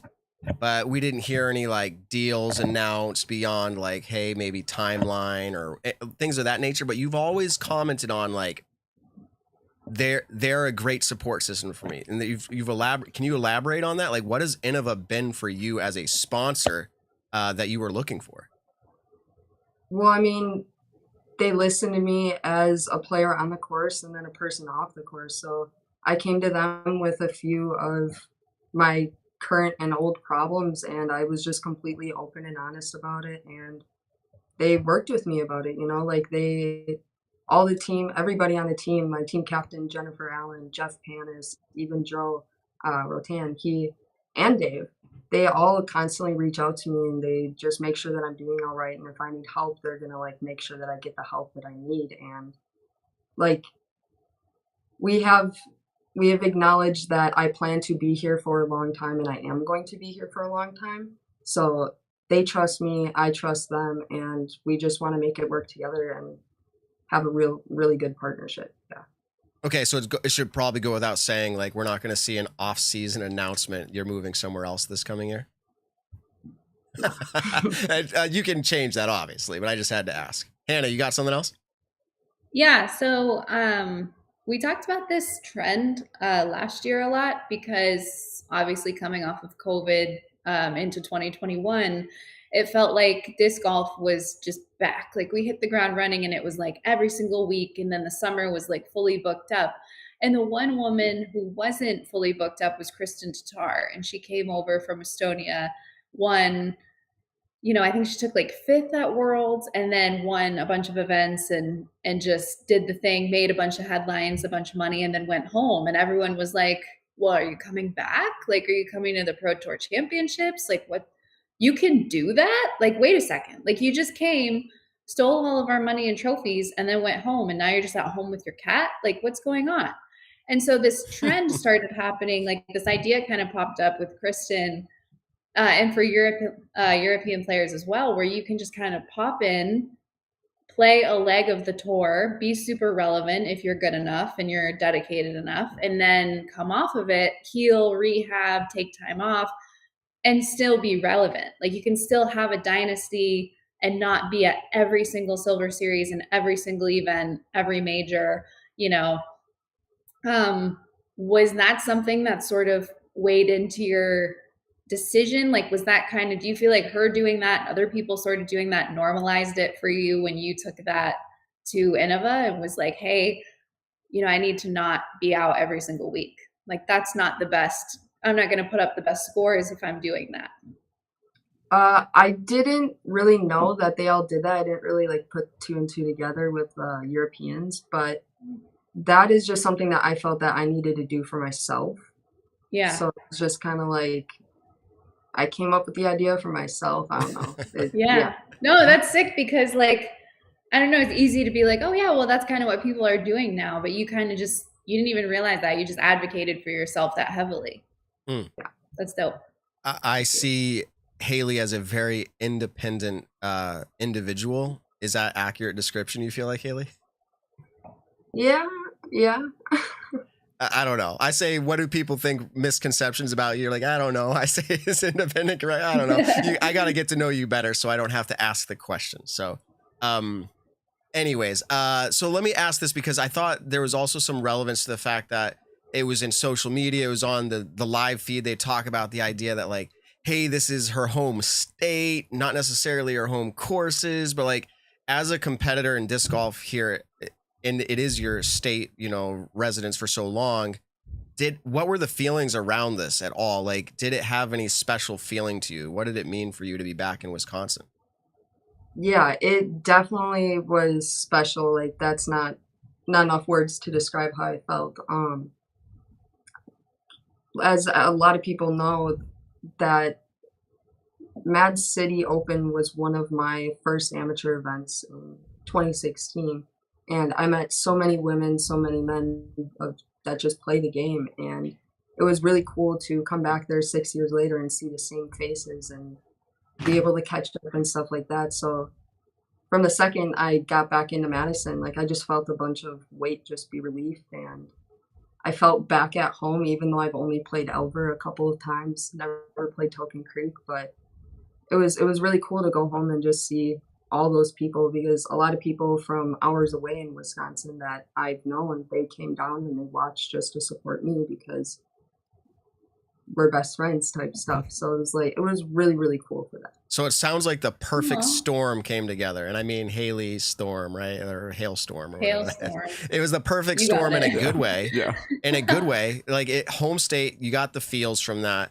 You said you were in a good place, mental clarity, everything together worked in your favor. And I don't think we can talk about the mental side of the game enough. Players who are really doing well usually have a pretty good handle on their mental game. And so that's exciting to see for you, Hailey. I don't have any more questions, which some might find incredible, but Nick, you sat around. I've got kind of a two-part question. And I think this is kind of a question that, is looking at you as an FPO, like a phenomenal athlete. One is, what did you think of the courses? Okay. I thought, because my second one's going to be a little longer, so I didn't want to all bunch it in and just be like, oh, what was that again? So one, what did you think of the courses? I thought the courses were fun, and it showed you a little bit of Wisconsin golf. Now, for a major, do I think it was the best courses? No, but was it a huge improvement from all the other years? Yes. So I think we are going in the right direction, and I do believe that these courses also allowed there to be more competition. It wasn't so if you can throw 500 feet, you're going to get 7 strokes, So I think it leveled out the playing field more than a lot of the Pro Tour events. So that was really cool to see.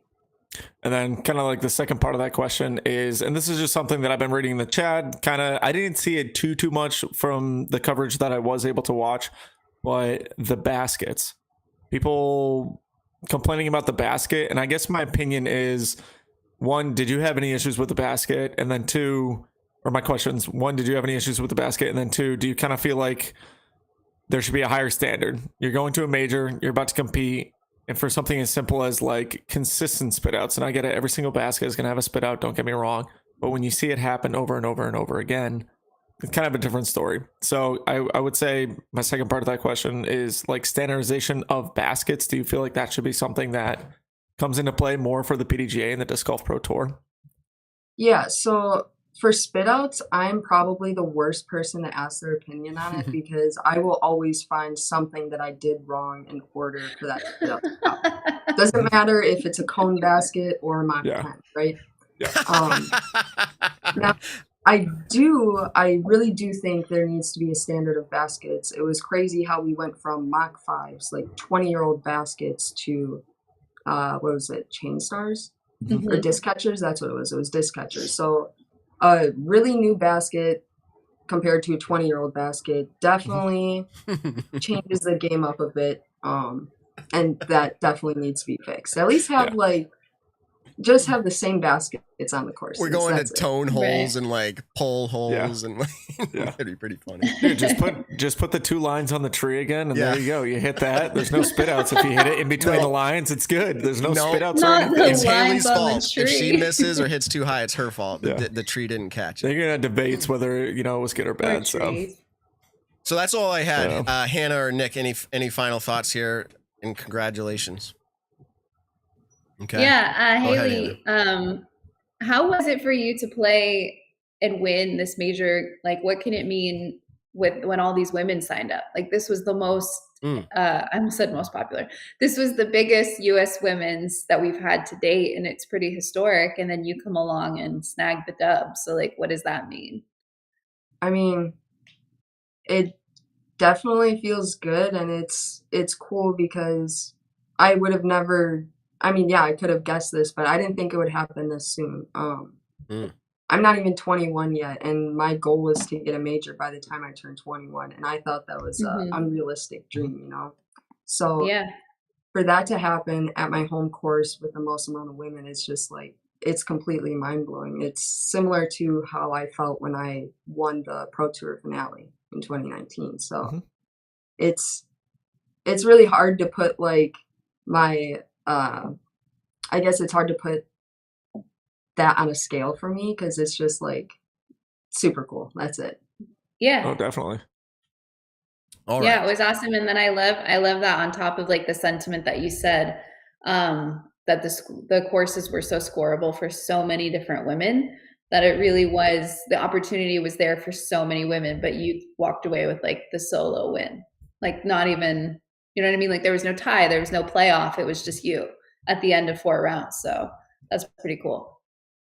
Hailey's biggest fans, like absolute biggest fans, didn't want to play off, but like fans of the sport in some weird way love to see it, and Valerie pushing so hard. And I'm sure, do you have any feelings like that, Hailey, when you watch other sports? You like a great game, right?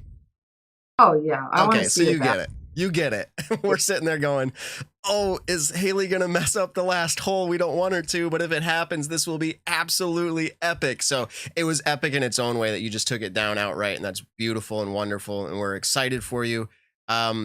You're attending Idlewild, is that correct? You're there now? Yep, currently here in Kentucky. Okay. Thank you for taking our show. You had to turn down Smashbox, and I get it. For once, they didn't get one. We get no. I'm kidding. It always switches up. It always switches up. Sometimes we don't get it because we're earlier in the week and people are traveling. So it's just we spread the love. But thank you for taking the opportunity to come on here and talk to all of our fans and your fans. And people already know how to follow you. You're just about the biggest FPO name in the sport. Hey, and intern producer Ben here, I think he has something to say or show. I'm not sure. Let's go. Okay. Go get one. Let's go. So for those watching or listening, that's Ben, 3 for 3. Ben, he supports everybody we bring on the show, but he already has it in his possession before we invite you on the show somehow. So he's supporting. I'm a big fan. I'm one of those big fans he was talking about. There you go. Thank you. There you go. Oh, everyone loves intern Ben, and it's true. He somehow collects these. I always think he goes to Marshall Street Disc Golf before the interviews and buys them, nope, but I have them. He said he has them, so that's pretty Wait, special. Ben, what is your fan base called? What's the Hailey King fan base called? The Kingdom. Yeah, the Kingers. The Kingdom. Oh. Yeah, and I'm just the jester in the court, you know. Just the jester. All right, we lost Hannah and Nick for a quick second. But we still have Hailey. So Hailey, again, this is the longest closeout ever, but we're so excited for you. And thank you again for coming on the show. Have a fantastic evening. We're gonna make picks. Maybe you'll be in the picks for this weekend. I don't know, but we're gonna do that now. We're signing you out. Have a good evening, Hailey. Proud of you, Hailey. Thank you. Have a good night, y'all. You too. Bye. Okay, everybody. Hailey King. And the streaming software we're doing is getting a little bit wonky. Like we had that midstream where it said, oh snap, you just like closed out. And I'm like, what is that? I've never seen that before. So anyways, we got through it. That was interesting. She said a lot of stuff I'm going to reflect on. I'm going to listen back to because I think it plays into really who she is as a player and her development. And she's said some things that were insightful for sure. Hannah, pick one thing. Did anything stand out to you that you didn't know or you felt like was insightful in this interview specifically? Yeah. The thing that I've always noticed about Hailey, but I've never accounted it. I've never accredited it as a strength before until recently, is just how she maintains her own pace regardless of whatever is going on. I'm very dramatic, theatrical, outgoing. So for me, I tend to match energy. And it's always been something that I feel like is the right thing to do. And with disc golf, it's really teaching me that when you show up to the course, right, for like a tournament day, you get to the course, you throw, you putt, you warm up, you do approaches, you do disc golf strong. Some people do that. But it's very like you set your own pace. And then it feels like you walk to hole 1, the tournament starts, and everything shuts down. Like everything slows down. And with these pro women, what I notice is like, and also notice this from Paul as well, when you get to the course, you set your own pace from the minute you wake up. Like everything that you do has a tempo, everything has a purpose. And I feel like Hailey sort of lives her whole disc golf life that way. She doesn't get overly excited about wins or losses. She doesn't let herself feel too deeply outwardly about anything. And, you know, maybe if you get to know her, you'll find why. But I think it's really just a huge strength that she's naturally like that. Because for me, like if I'm on a card, I had to do this weekend, which is interesting. Sorry, this is like taking a little bit longer, but it's me, so we're all used to it. So when something happens on the card, I tend to pay attention and I tend to like try to be there. Like you want to be there for the person that's on your card. You want to like match their energy, make sure that they're having a good time. There's like that weird temptation, like, you know, to be a good card mate and kind of focus on like, oh, how did they interpret what I just said? Oh, I have to call them on this rule. Oh, what is this? You know, you take that into consideration. And with Hailey, she's so mature in that way that she's just herself. She doesn't really worry about that. She just lets herself come across as how she's going to come across. And yeah, I really love that. I think that's a huge maturity factor. And it's something that I never really considered until, you know, I started realizing it in my own game and like how important setting a tempo is during a warm up and all that. So yeah, I agree. That's the biggest thing that stuck out to me about her. And that always sticks out to me about her. Yeah, and I went through the similar process to you. I don't remember. I was thinking through the interview and today, and I thought to myself, like, fans can find themselves, and they don't. Fans have a right to do this, but like, not a right to project on her. But fans can find themselves getting frustrated with her lack of what looks like care when it comes to like a bad throw, because it's like she looks like she doesn't even care, and you're like, come on, like we want to see you care about that and be fired up, but like. She's so level there, but even with the good throws, and this was some of my notes when I was watching the rounds, is like, but it's the same thing when she's playing good. You're not seeing that overreaction or even reaction at some level. And so, I don't want to compare to MPO or FPO specifically, but just generally the personalities that are able to do that, I think they have some level of advantage. Mental game is super big. Yeah. So. I think, and so actually really quick, we actually saw that a couple of interviews back. Paige Pierce was talking about like with Simon. She was like, oh yeah, I had a conversation with Simon and we said like, oh, it's so hard to play sometimes because we just think about like what people are thinking of us. And I was like, no one is thinking that. Like no one that's focused and 100% hungry for the win is worried about that. They don't have time to take that into consideration. And then Simon said later, like, he's like, oh, it was so stressful, you know, when he won, I think it was Portland. And he's like, everything was just clicking. Everything felt good. But he's like, oh, it is this added stress that you like can take on when you're someone like him that's used to performing and used to like having these fan interactions and being on YouTube. And then all of a sudden you're there and you're like, I'm performing, but I'm not really like performing. I'm pretty sure, Hannah, I'm pretty sure he said, and again, I'm sorry, Simon. I had a private conversation with him. I think he knows I would talk about this, but he's like, Paul McBeth on my card made me more nervous. And it's because you don't know. I mean, Paul's history. Yeah, I get it. Paul's history of obviously disc golf and how good of a competitor he is. Like it just adds stuff like that. But I think, again, Hailey at least doesn't show it. We don't know what she deals with internally, but the fact that she's saying clarity was there means she's got something and she's able to grab onto it at this point. Nick, you probably had something to say, but we also have a discussion. You want to get to that?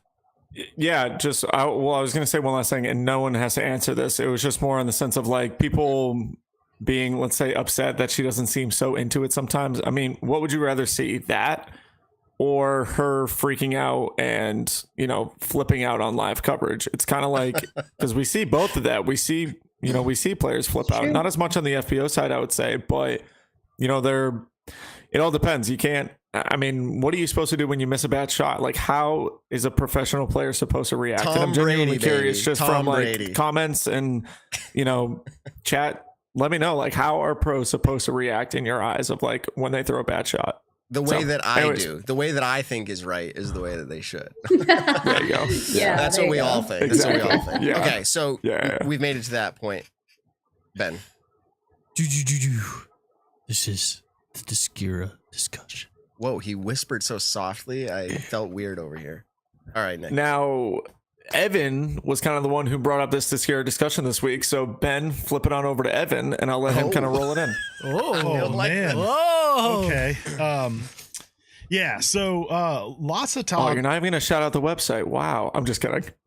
Shout out to DiscuraDG.com. I was saying, like, yeah. This is my first time introducing And he just throws UPF50.com. Great gear, great styles. If you look over at Nick when the camera eventually gets on him, you'll see some awesome swag. Evan, you have one of them. What do you think of it? It's awesome. Yeah. Am I getting into that now? It's great product. No. I'm totally messing with you. I'm genuinely. You guys are doing let's great. get on the Discura discussion. Yeah. This is going well. Thanks, Hannah.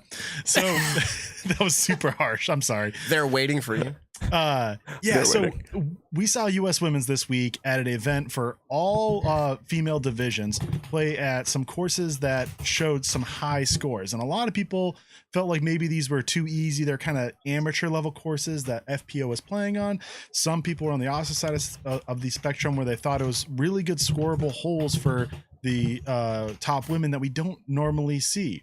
So getting into this is just kind of what we thought of it, but then also it's a rotating, so you see different courses every single year. It was in California last year. It's in Wisconsin this year. I'm actually not even sure where it is next year.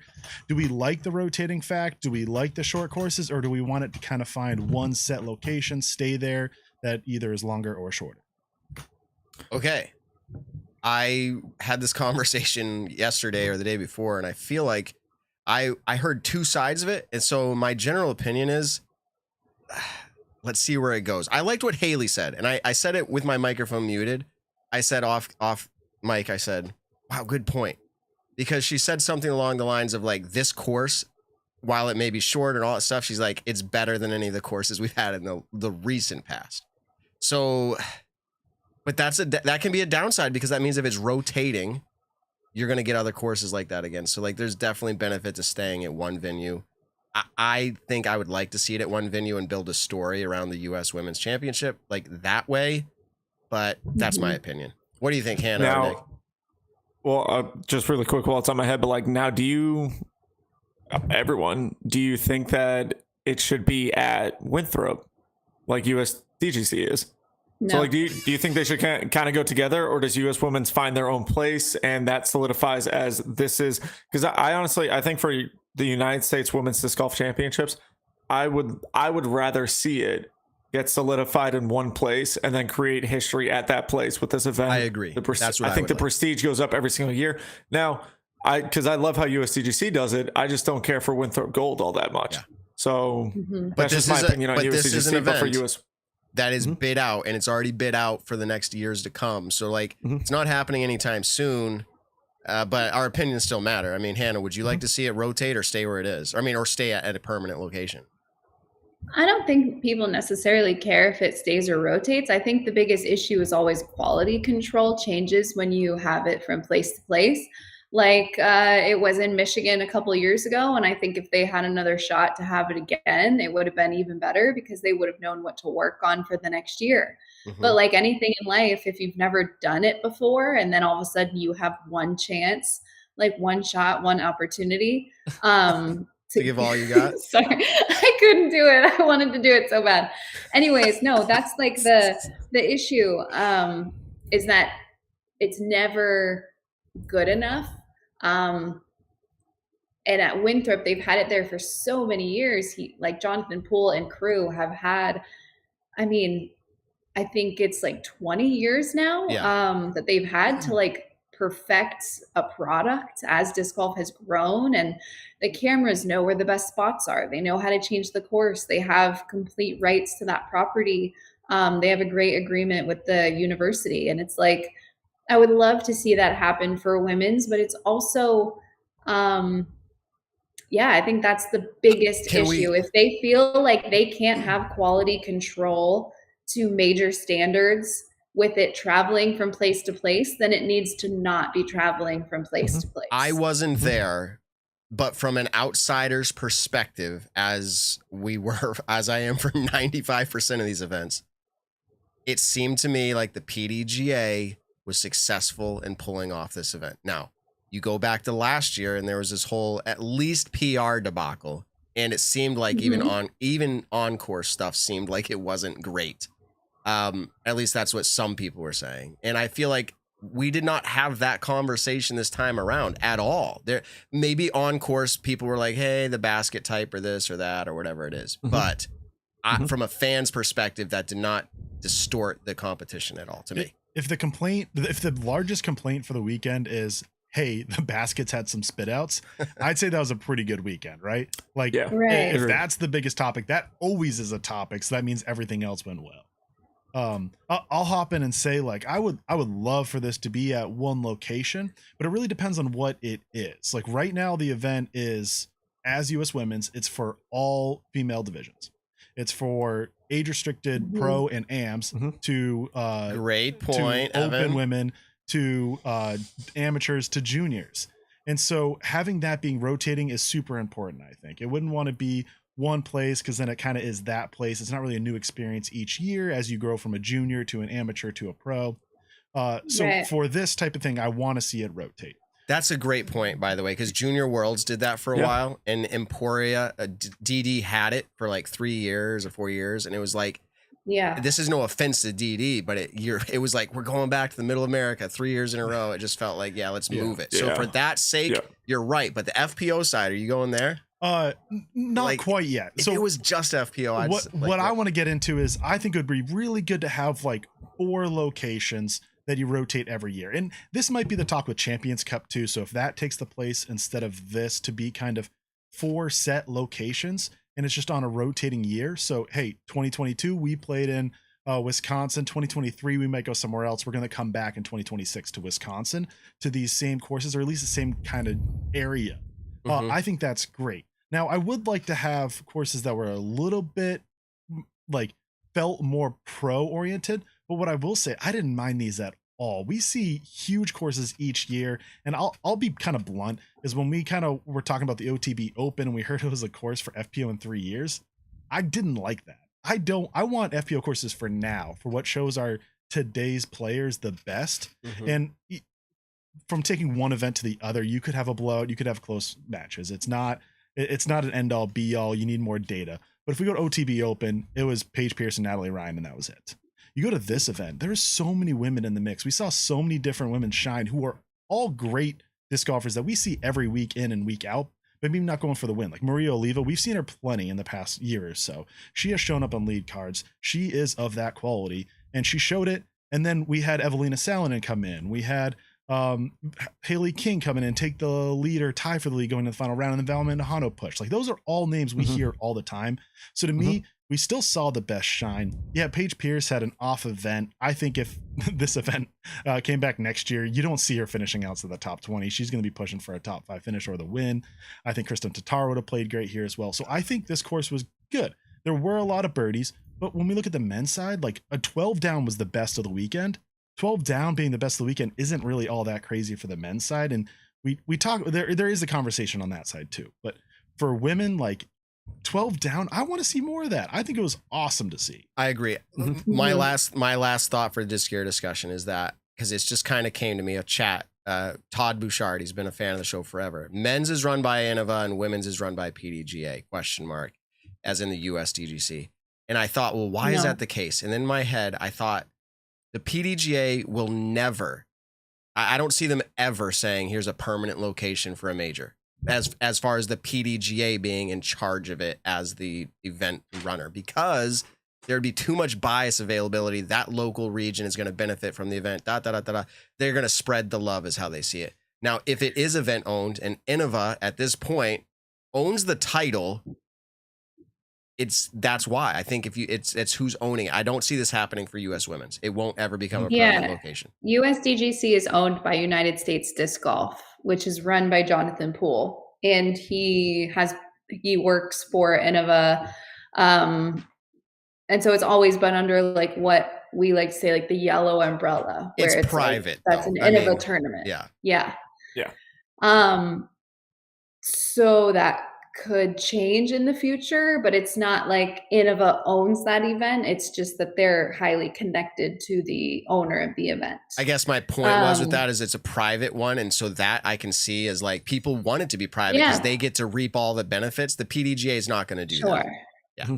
Right. But that's the thing. It's like, that's where the quality control comes in, because it's like, how do you have less than a year once you get approved to get big sponsors and to, you know, bring like roll out the green carpet for your courses? Like, that's not a lot of time. And then once maybe you have someone in town, like a big business, that's like, hey, I want to come on next year. This show was great. Like, you know, this whole thing was awesome. I want to come on next year for twice the amount that I came on this year. And you're like, oh, well, sorry. Like, you know, one and done. Stay tuned. Sponsors of the Nick and Matt show next year, double. Yeah. All right, Nick, any closing thoughts on it as we close out this gear discussion?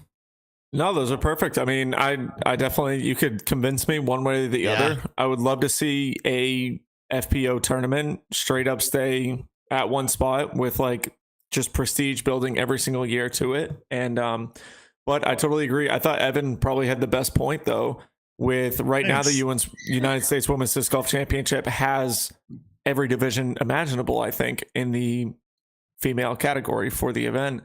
When USDGC is strictly MPO players. So yeah, I definitely think Evan kind of had the best point on that. And maybe we should do this. I just had another idea. This is how segments are born. So for the Discura discussion, Nick, I'm going to give you a way to assign points. Like I'll give you a controller. So like you hit the buttons as people talk. For Evan. Yeah. As people are talking. That would be fun. We'll look into that. Yeah. We'll check it out. Or I definitely think, especially because then you can almost put it to like, 60 seconds an answer kind of thing. You make it rapid fire discussion. The horn. Like 2 minutes maybe? I don't know. Matt, do you have any thoughts on 2 minutes? Yeah, it's a good segment. We can save it for another time. But yeah, no, cool. I love the talk there. So let's do this quick. We always do this quick at the end lately for fun. Idlewild is coming up. Hannah only picks FPO. We won't make her pick MPO. But Nick, who's going to take it down at Idlewild? Simon's there for his first time ever, but who's going to take it? Macbeth. Okay, Simon's out of the way. Okay. Simon is going to that one? Yep. He left today. Oh, all right. Well, that kind of changes my answer a little bit, honestly. So I'm leaning towards the side of, I think Paul's got a lot of motivation under his belt right now. And so I think we're going to see our first repeat winner at this event. But if anyone's going to give him a run for his money, I think this week, my boy Simon Lizotte. So you picked Paul McBeth? I'm going to pick Paul to win it.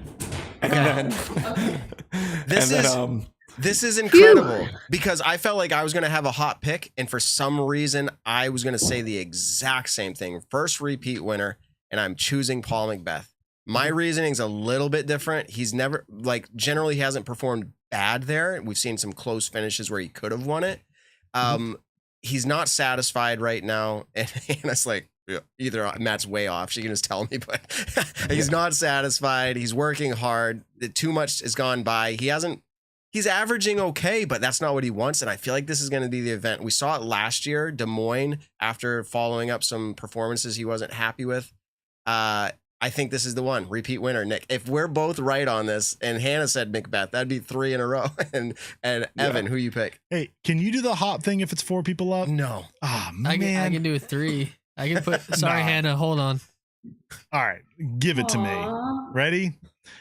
Paul Macbeth has led going to the final round both of the last 2 years and has not come away with the win. I know in either of them. But he's there. He's at the finish line. It's going to happen. I don't trust Paul Macbeth to finish well at this course. Come on. I don't I was going a little bit there. I don't. He's trying to make the hottest take. I'm trying to get him riled up and have a fire in his heart. Say that someone doesn't believe in him. Paul McBeth is not good enough at Idlewild. He cannot take it down. No, he's obviously a fantastic player. He could win it just as anyone else could. I was gonna say he's won it before. You can't say he can't win it if he's won it before. He's trying to have in this super hot take. Fields, he can't do it. In today's field, I don't see it. All right. I am gonna go a little bit wild here. I'm gonna go wild horse. Yeah, I'm gonna go with a guy who just won in Kentucky recently. Dickerson. I don't know when. Dickerson's my number 2. But Matty O picking up his first Elite Series win. Wild horse. Average 10:53, I think, at the Charlie Vettner Over Open. at the Vettner. Ben, do you have anybody different? Yeah. Who is it? I'm going with Andrew Fish. Come on. Give you the fire. Dude. Okay. No, I'm going with Chris Dickerson. All right. Nope, too late. You already said it. Okay. Actually, totally forgot Chris Dickerson was going, so I almost want to change all my answers to Chris, but I'll keep it as Paul. Discraft's best player, Chris Dickerson. I really hope Paul, so Hannah, good right just now. play this episode like as you're traveling somewhere and like make sure. Yeah, he's locking the door. She's there. Ah! So. Oh, it's so cold out there. Make sure you play this. Play this portion of the episode, Hannah. Play this portion of the episode for Paul to hear, so you can hear how quickly Nick says, "Oh, robot chicken." She took the Macbeth. This will be for sale on DollarDiscGolf.com or Dollar Disc Golf Facebook group. Okay, so with that being said, FPO, Hannah's favorite portion here. Do you want to start us out with your pick, or do you want us to go? Oh, you guys can go. I feel like it's going to be super crazy and the most epic stat ever for Paige Pierce, going her worst ever finish placement at an event to her win, which would be a 5-peat. Is that how you say it? Like it'll be her 5th. 5th total. I think 5-peat would be five in a row. Idlewild 5th win. I think she's going to do it. If not her, it's going to be a new winner. And I don't know who that is, but that's how I'm picking. Everyone else but Paige Pierce and Ellen Widboom. Oh, good. Yeah, good call. Yeah.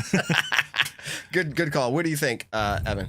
I'm going with Katrina Allen. She has played well with here, but just hasn't gotten the win. A lot of top 5s. She's been doing good at that lately. A lot of top 5s, but no wins in the season since Belton. I'm picking her to win. Nick? I'm kind of thinking Valerie Mandahano right now.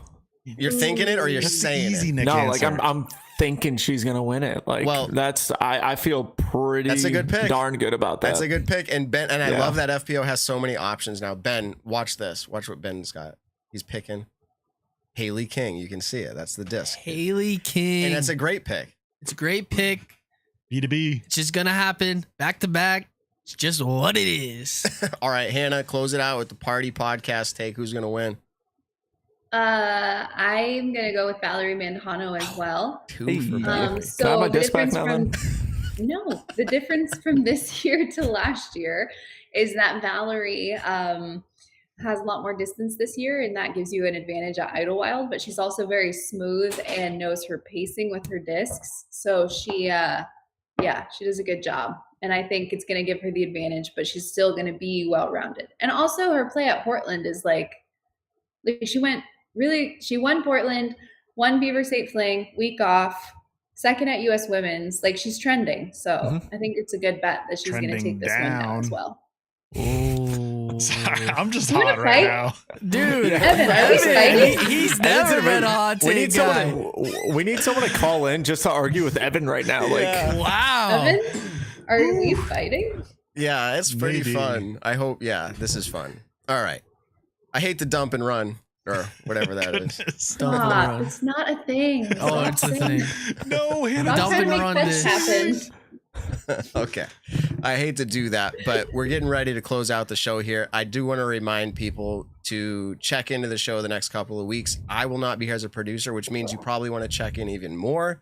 I'll be checking in. Maybe I'll join the chat, but I'm traveling with my family, my full immediate family, all my boys, my wife, and we're heading out to Peoria, which is where the Junior World Competition is happening. And 2 of my sons are competing. One will be a second time. My second oldest will be his first time. He's excited, nervous, the whole thing. So it'll be good for them. And so I'll be missing 2 full shows. Intern Ben will hold it down. Yep. They'll line up the guests. And that's all I got. Hannah, it was fantastic having you. I think the entertainment value of you running into the other room was worth it all. just that alone. Thank you. I'll keep you guys updated on this. If you take any of the other Macbeth ones, I actually love that disc. That's awesome. So this is kind of the plan, because I already have a guest already lined up. When Hunter wins, he can be our guest live in person. He might when be you guys busy are back. though. He might be traveling. But what about if Tanner wins? When you guys either or, we could have them both. Dual guests, brothers, just like we'll start doing the brothers sisters thing. That's pretty cool. When you're back, we'll have them both on. Wow, that would be great. So Nick, you've watched them grow up and play. I'm sure it'll be interesting to see how they finish out. I will say this. We're going to close out, but the divisions at Worlds this year for juniors, so I've watched it since the first rollout of standalone Worlds. This has to be the most competitive year ever. I'm talking like 50% of the 12-year-olds are over 900 rated, and they're 12 or younger, and it's like crazy. Wow. And then you just keep going up from there. It's just, so the reality is it's getting much, much, much harder to win at Junior Worlds. Yeah. And if you win it, the title should be that much more important. But good luck to both of my sons for sure. I'll check back in and let people know how that is when I get back.